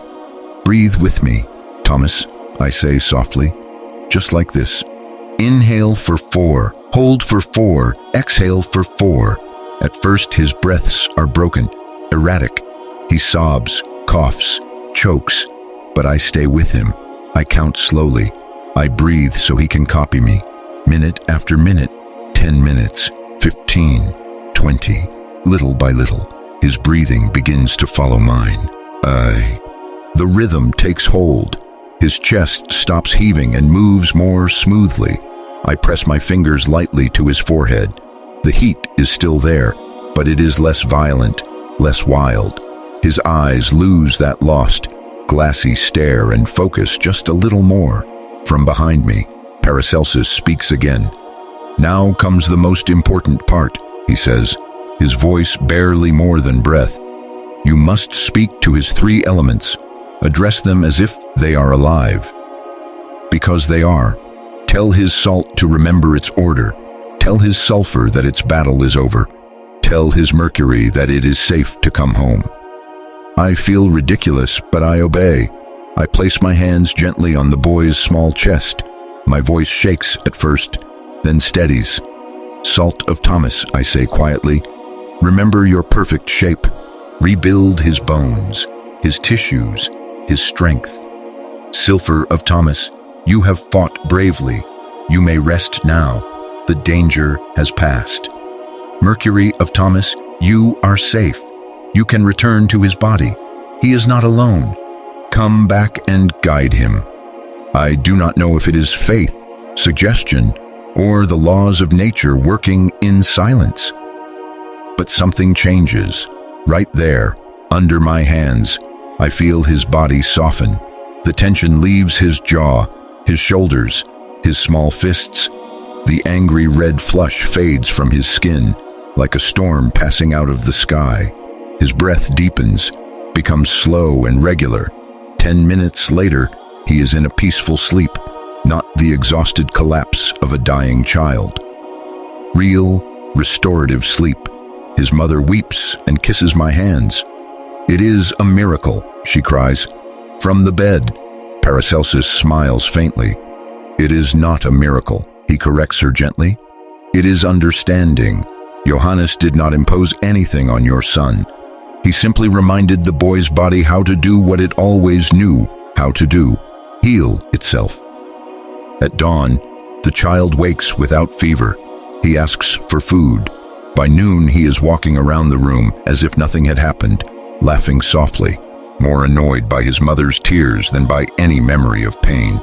Paracelsus calls me to his side one last time. "You see now?" he asks. "You did not need my presence. You needed to trust the knowledge. The three elements always know how to find balance again. You do not heal them. You only clear the path." I cannot hold back my tears. "I thank you, Master," I say, my voice breaking, "for everything." "Do not thank me," he whispers. "Thank nature for allowing you to be its instrument. That is the only secret worth knowing." That night I write in my journal with a shaking hand. Today I understood that healing is not something we do to a patient. It is something we help them remember. The true physician is not a worker of miracles. He is a teacher, a guide, someone who removes the obstacles so life can do what it knows best. 3 days later, Paracelsus enters his final agony. There is no screaming, no torture. Only a profound, heavy tiredness. "My Mercury is leaving," he tells me calmly, and I can feel it. Something subtle pulling away from his salt, like a man slowly waking from a long dream and remembering he belongs somewhere else. He grips my hand with unexpected strength. "Johannes," he says, "promise me you will write everything. Every technique, every law, every story. Preserve this knowledge until humanity is ready for it." "I promise, Master," I answer, my voice thick. "And remember," he continues, his eyes fixed on mine, "the three elements are not theory. They are living reality. Whoever understands them understands life itself." His breathing grows shallower. "In your hands, I leave the future of this teaching. Guard it carefully. Do not give it to those who seek power, status, or glory. In the wrong hands, this knowledge can wound instead of heal." I ask the last question that haunts my heart. How will I know who is ready, Master? How do I recognize the one who deserves this teaching? He studies me one final time and answers in a fading voice. "Look into their eyes. If you see humility and genuine compassion, they are ready. If you see ego and hunger for power, they never will be. The knowledge of the three elements exists only to serve love." Those are his final words. At dusk, I feel his Mercury leave his body completely. Quietly, like a candle gently going out when the oil is spent, his salt remains on the bed, empty and still. His sulfur, that fierce inner fire I had known for so many years, softens and disappears. But his teaching, his true legacy, remains burning inside me. The days that follow are soaked in grief, but also in enormous gratitude. No university, no grand hall could have given me what this thin man in a simple room gave me, the understanding that the human body is not a machine, but a conscious miracle that can reorder itself if we help remove what blocks it. So now, when someone near you falls ill, remember this. First, observe. Ask yourself which element is out of balance: salt, sulfur, or mercury. By looking at their body, their emotions, their thoughts, then choose the appropriate techniques carefully, without violence, without forcing. Above all, trust that somewhere inside, their body already knows the way back to health. Your task, like mine, is not to play God. Your task is to make space for the quiet intelligence of life, to do what it has always known how to do. Chapter 10. The first year without Paracelsus. Spring, 1542.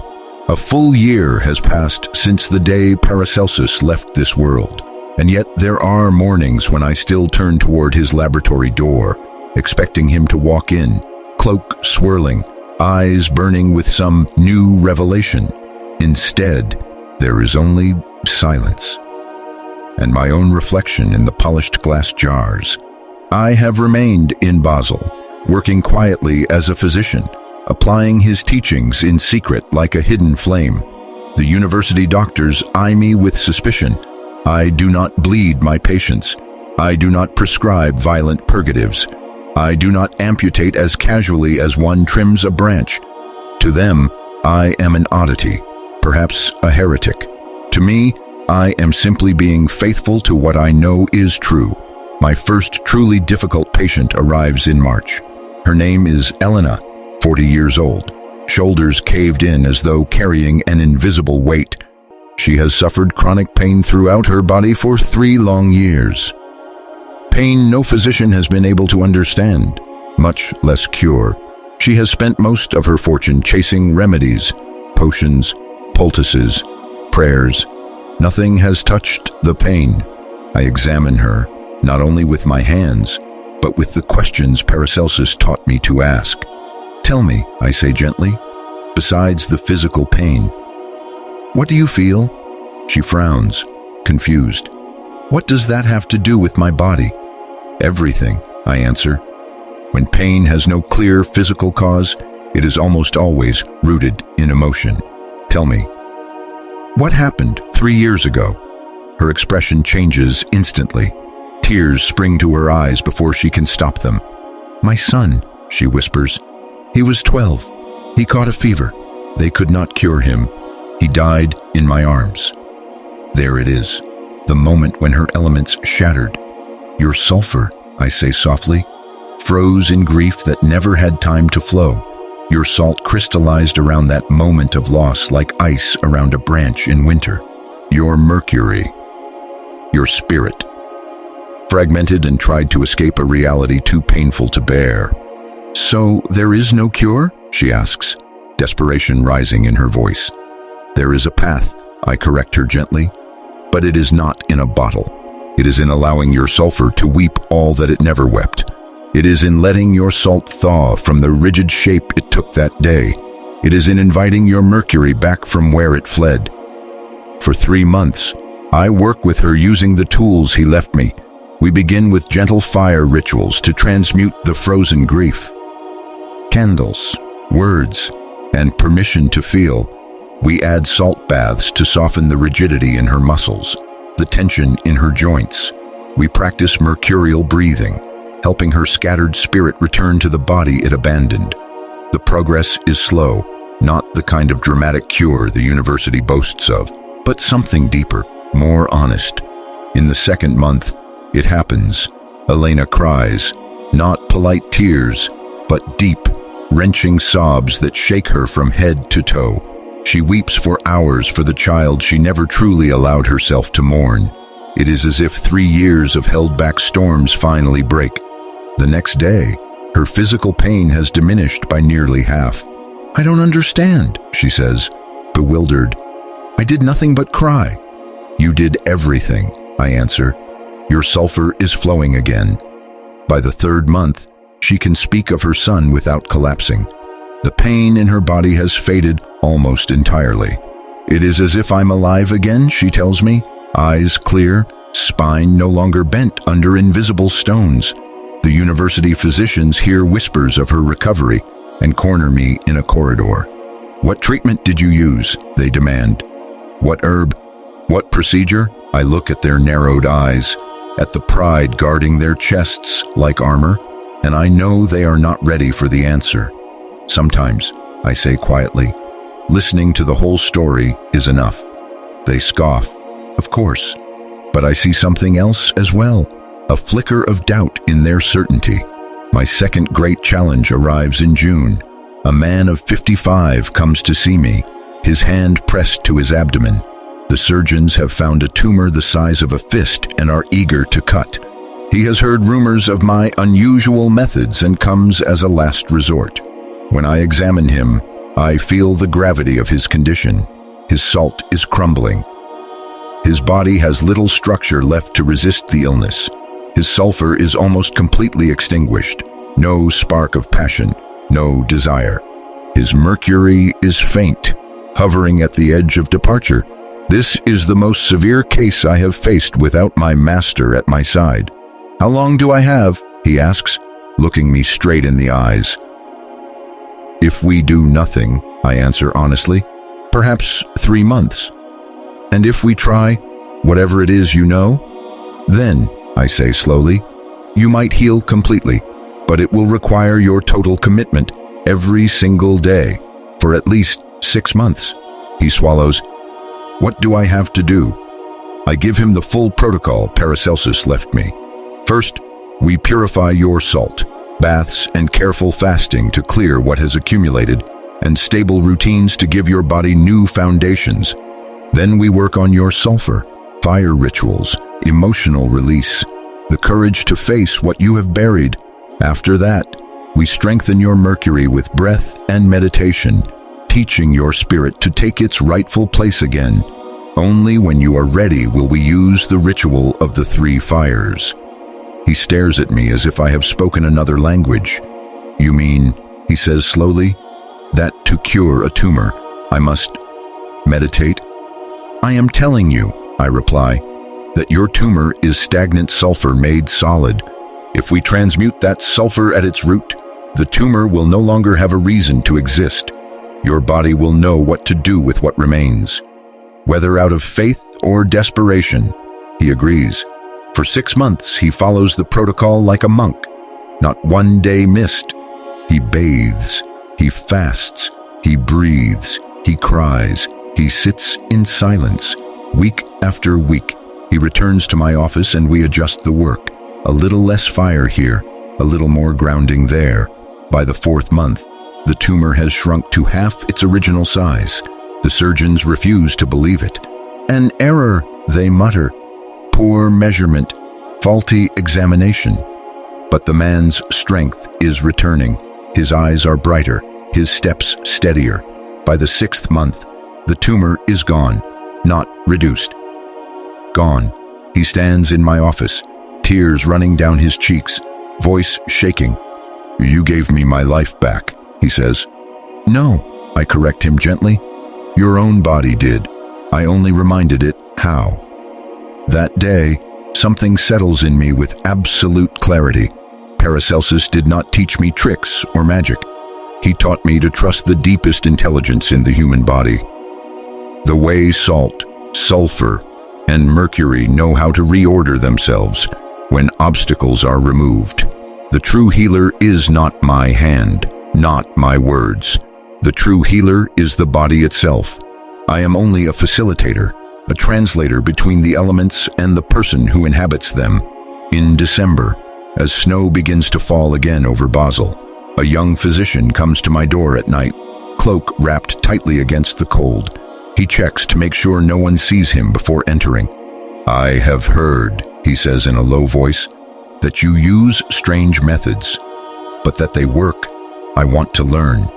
I remember Paracelsus's last words to me, "Look into their eyes." Humility and compassion, or ego and hunger for power. I study him in silence. Behind the fear and confusion, I see it. A genuine desire to help, and the pain of having watched too many patients die under treatments he knew were hurting more than helping. "Are you willing," I ask slowly, "to question everything you were taught at the university?" "Yes," he answers without hesitation. "What they taught me is not enough. I have seen too many die needlessly." That very night, we begin. I tell him this knowledge is not mine. It belongs to Paracelsus, who guarded it fiercely because he knew the world was not ready. But now, a year after his death, I feel the weight of responsibility on my shoulders. If I do not pass it on, it may die with me. That is the true way. The young doctor places a hand on his chest and vows solemnly. In him, I see a shadow of my younger self. The same hunger for truth, the same disgust with the superficial, the same raw compassion for human pain. Over the following weeks, I teach him the foundations. How to recognize the language of salt, sulfur, and mercury in the body and in the soul. How to diagnose imbalances by watching a person's posture, tone of voice, eyes, and breath. How to begin with the simplest techniques, salt baths, gentle fire rituals, basic mercurial breathing. I warn him again and again, the advanced practices, especially the ritual of the three fires, are not shortcuts. They demand years of preparation. Paracelsus taught me for 14 years before he showed me that final ritual. And even then, I did not feel entirely ready. Hurry is the enemy of this art. He listens with reverence, takes meticulous notes, and, most importantly, he practices everything on himself first. He learns what it means to soften his own salt, to face his own sulfur, to steady his own mercury. He is a better student than I was at his age. That alone gives me hope. One night, by candlelight, I write in my journal, 1 year without my master, yet his voice is still clear in my mind. The three elements work. Every patient who heals is living proof that he was right. Salt, sulfur, and mercury are not abstract theories. They are the skeleton, blood, and breath of life itself. And now, I am no longer alone. I have a student. The chain continues. For any chronic illness, I have come to follow a simple 6-month roadmap. One Paracelsus hinted at, and life confirmed. For the first 2 months, we purify salt. Baths, fasts, stable routines that give the body a safe structure again. For the 3rd and 4th months, we work with sulfur. Fire rituals, honest emotional release, the courage to feel what has been buried. For the 5th and 6th months, we strengthen mercury. Deep meditation, disciplined breathwork, the quiet rebuilding of the spirit's authority. Only then, and only if truly necessary, do we consider the full ritual of the three fires. This is my work now, to keep the flame he lit from going out. One body, one soul, one patient at a time. Chapter 11. The decision to write the manuscript. 9 years have passed since Paracelsus died. I am 47 now. My hair is threaded with gray. My hands are lined from thousands of pulses taken, thousands of foreheads touched. I have healed hundreds of patients with his teachings. I have trained 5 disciples. Outwardly, my life looks steady, even successful. But inside me, there is a restless unease, like a question that won't stop whispering in the dark. This morning, a letter arrives that shakes me to the core. It is from Vienna, my second student, Friedrich. A good man, a careful physician, has been arrested. The charge, witchcraft. His crime, healing. He used the ritual of the three fires to help a noblewoman dying of consumption. She recovered completely in 3 months. Her lungs clear, her strength restored. But a local priest saw him working with 3 flames and heard him speak to the elements of her body. This is communication with evil spirits, the priest proclaimed. This is sorcery. Now Friedrich sits in a cell, facing torture and possibly death. His only sin was understanding how life works. That night, I cannot sleep. I pace my small study until the candle burns low. Was I wrong to teach what Paracelsus entrusted to me? He guarded this knowledge so fiercely. He always said, "The world is not ready, Johannes. Perhaps it will never be." Maybe he was right. Maybe I have placed my disciples in danger by sharing what should have stayed hidden. And yet, every time my mind leans toward fear, faces rise up in my memory. Little Thomas, who walked away from death. Elena, whose body stopped screaming once her grief found a voice. The man whose tumor disappeared when he learned to transmute his own sulfur. How many lives would be lost if this knowledge dies with me? For weeks I wrestle with the question, meditating, breathing, listening for an answer. Finally, one dawn. As the sky is just beginning to pale, I know what I must do. I will write it all down. Every principle, every technique, every warning. I will create a complete manuscript. Then seal it, hide it, and instruct that it not be opened until 300 years after my death. On the first page, I will write the condition. Let it be opened only when humanity has grown enough to see that true healing is not witchcraft, but deep science. I begin in March of 1550. Each evening, after seeing my last patient, I lock myself in my study and light a single candle. The room is quiet except for the scratch of my quill on paper. Hour after hour, I write. I lay out the theory of the three elements as clearly as I can. I describe diagnostic methods. The eyes, the posture, the voice, the breath. I document healing protocols, from the simplest salt bath to the most advanced ritual of the three fires. 14 years of teaching and practice must be distilled into words. It feels like trying to pour an ocean into a clay cup. I write about Anna, the woman everyone had abandoned to consumption, whom Paracelsus rebirthed through the alchemical bath of water and fire. I write about Wilhelm, the blacksmith whose stone-like joints softened when we worked on his salt, sulfur, and mercury in the correct order. I write about Katerina, whose tumor dissolved when she finally transmuted her unloved love, her poisoned sulfur, back into light. I describe, in careful detail, mercurial breathing, the purifying salt bath, the fire rituals for emotional transmutation, the mirror of still water that calms salt and centers mercury, the contained fire technique that teaches passion to burn clean instead of destroying. Nothing is left out. Nothing is embellished. It must be exact. At last, with a hand that trembles slightly, I write down the ritual of the three fires itself. I describe the three flames, the breathing cycles, the visions of crystal, flame, and light. I write in large, clear letters. This technique is extremely powerful and extremely dangerous. Use only after years of preparation. I list the possible outcomes. Jaw-dropping healings and devastating crises. I tell the truth. I have seen both. Anyone who reads these words must know exactly what they are holding. As I write, I hear Paracelsus' voice in my memory as clearly as if he stood beside my chair.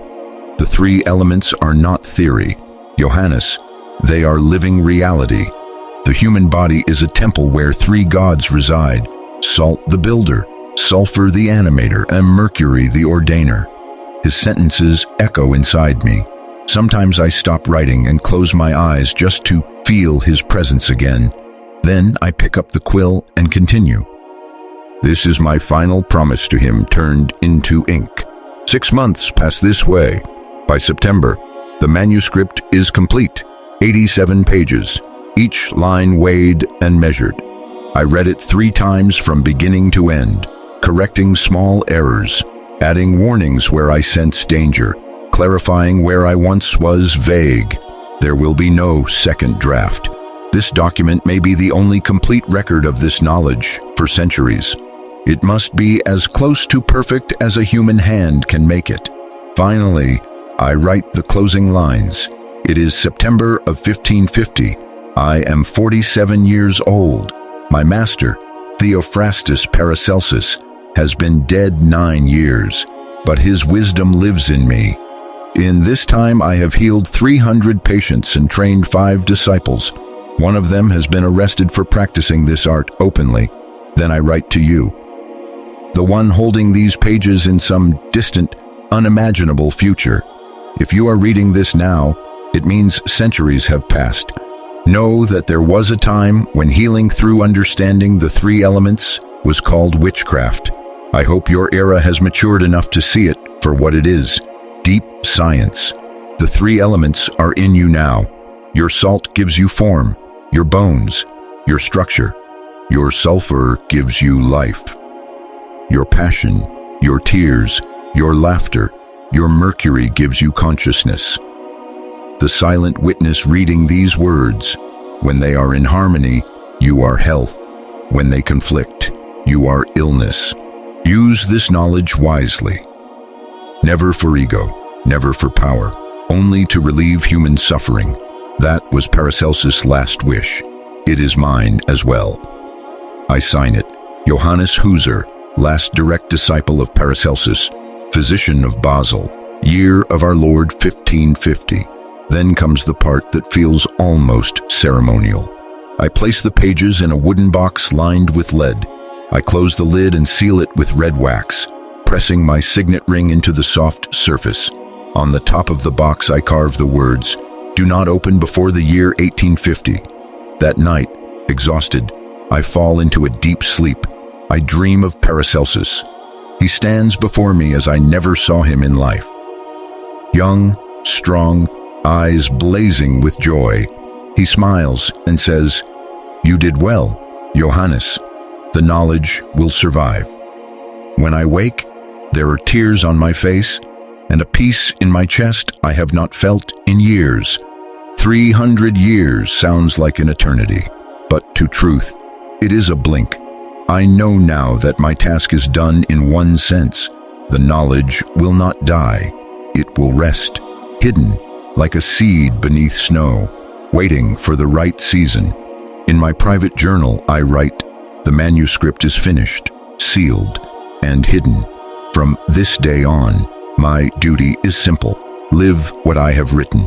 Heal whoever I can. Teach only those who are ready. Trust that beyond my lifetime, this work will find the light again."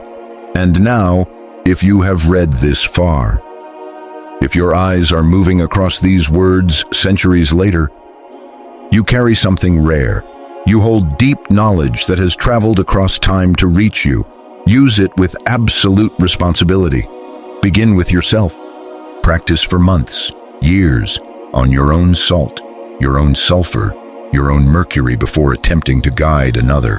And never forget, you are not the healer. You are the witness, the guide, the one who clears the path. The true healer is the body itself, that quiet, brilliant intelligence that has always known how to reorder life. If only we stop getting in its way. Chapter 12, The Final Legacy, the last words of the manuscript. Narrator, Johannes Huser, disciple, first person, year 1565. I am writing these last lines in the autumn of 1565. I am 62 years old. 24 years have passed since Paracelsus died. My hands are slower now, my breath shorter. When I wake in the mornings, I can feel my own mercury loosening its tie to this body, like a ship quietly untying its ropes before dawn. I know my time here is coming to a close, but before I go, I must add these final pages to the manuscript I sealed 15 years ago.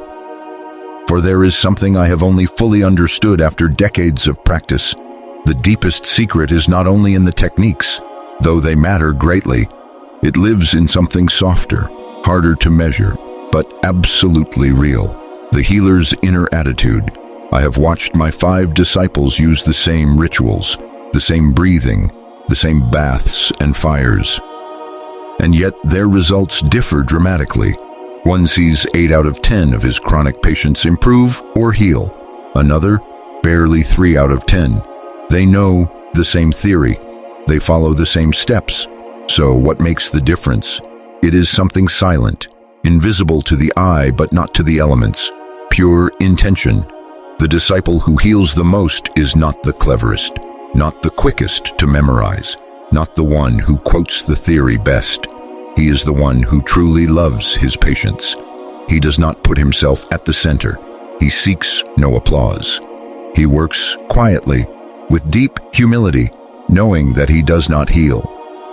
He only makes space for healing to happen. I have seen with my own eyes how salt, sulfur, and mercury respond to the healer's heart as much as to the technique applied. If your heart is swollen with ego, the elements feel it. They resist. Things stagnate. If your heart is full of genuine compassion, the elements respond like seeds to rain. Suddenly, Everything moves. Paracelsus understood this in his bones. That is why he never turned away the poor, why he lived simply despite having the skill to become rich and famous.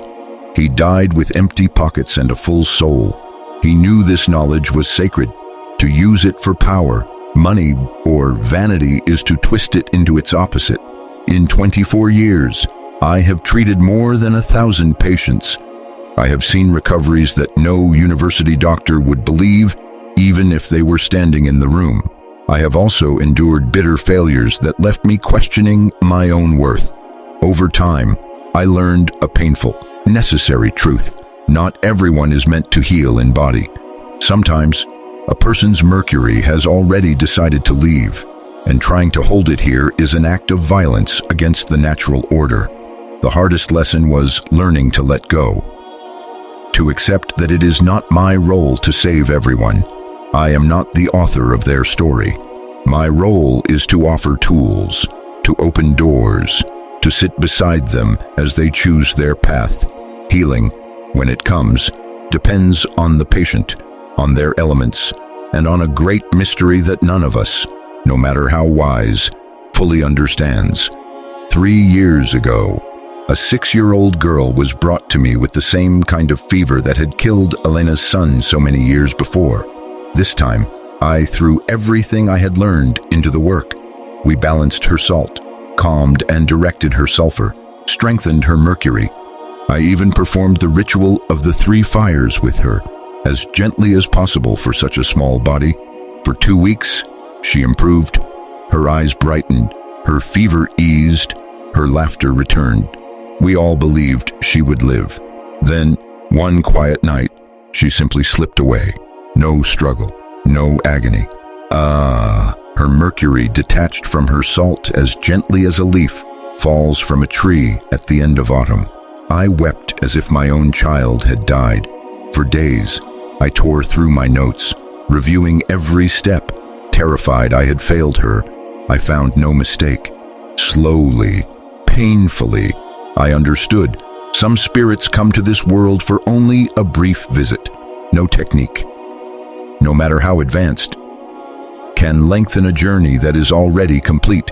That little girl gave me my final lesson in humility. I am not the master of life and death. I am a facilitator.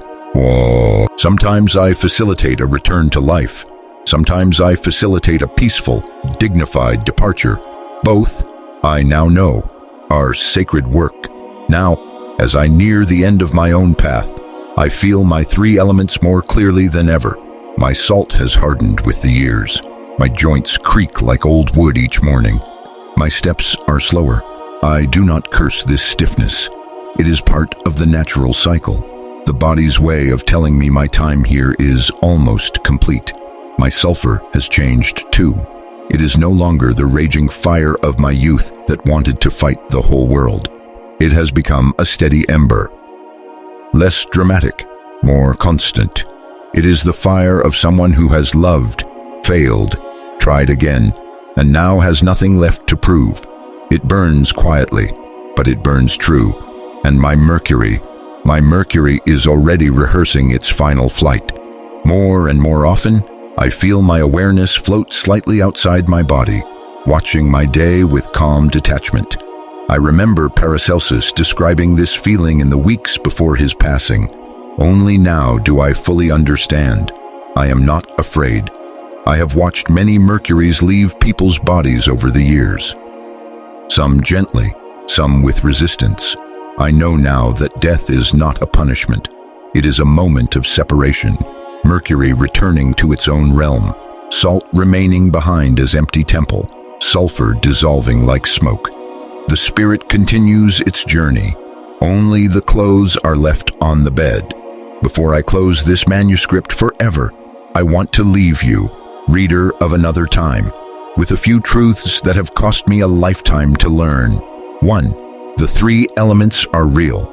They are not poetry or metaphor to decorate speeches.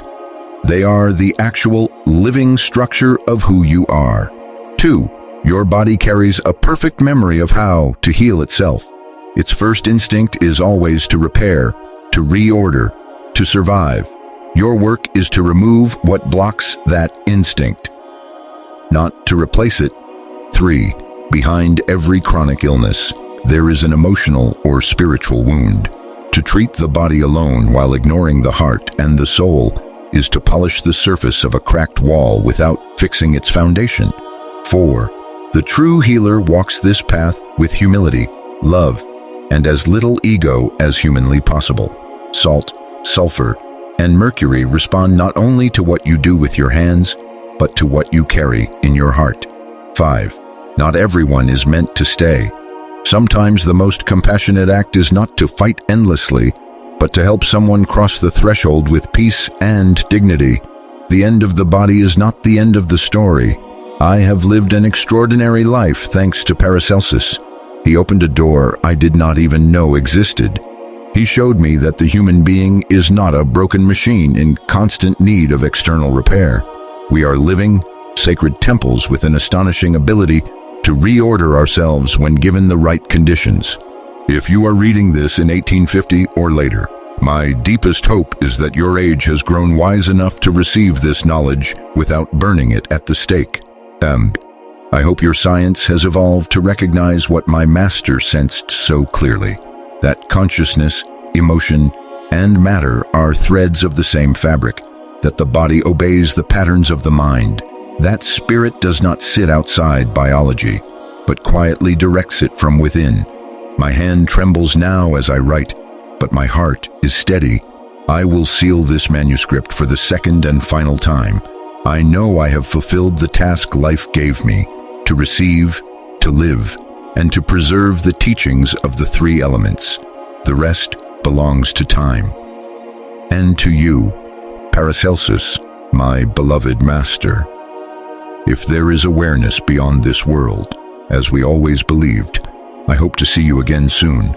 I have so much to tell you, so many patients whose lives were changed because you dared to burn those books and listen to a deeper truth. To you, unknown reader of the distant future, hold this knowledge as something sacred. Use it with wisdom. Let it make you more humble, not more proud. May your salt be strong enough to carry you, but flexible enough to change. May your sulfur burn with purpose, not destruction. May your mercury remain bright and awake until your last breath in this body. Remember this final truth. You are not just a body. You are a walking temple where salt, sulfur, and mercury dance together for a brief, magnificent time. Honor that temple. Listen to its signals. It knows more than your thinking mind will ever fully grasp. I am Johannes Huser, last direct disciple of Paracelsus, writing in the year of our Lord, 1565. I close this sacred cycle with a heart full of peace and gratitude. For my master, for my patients, and for the mysterious life that allowed me to serve. And if you wish to honor these teachings in your own life, begin simply. Each morning, before you rush into the day, pause for a moment.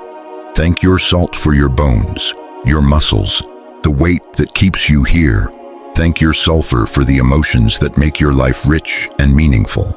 Thank your mercury for the awareness that lets you say, I am. Live knowing that, within you, three divine forces have agreed to meet for a while.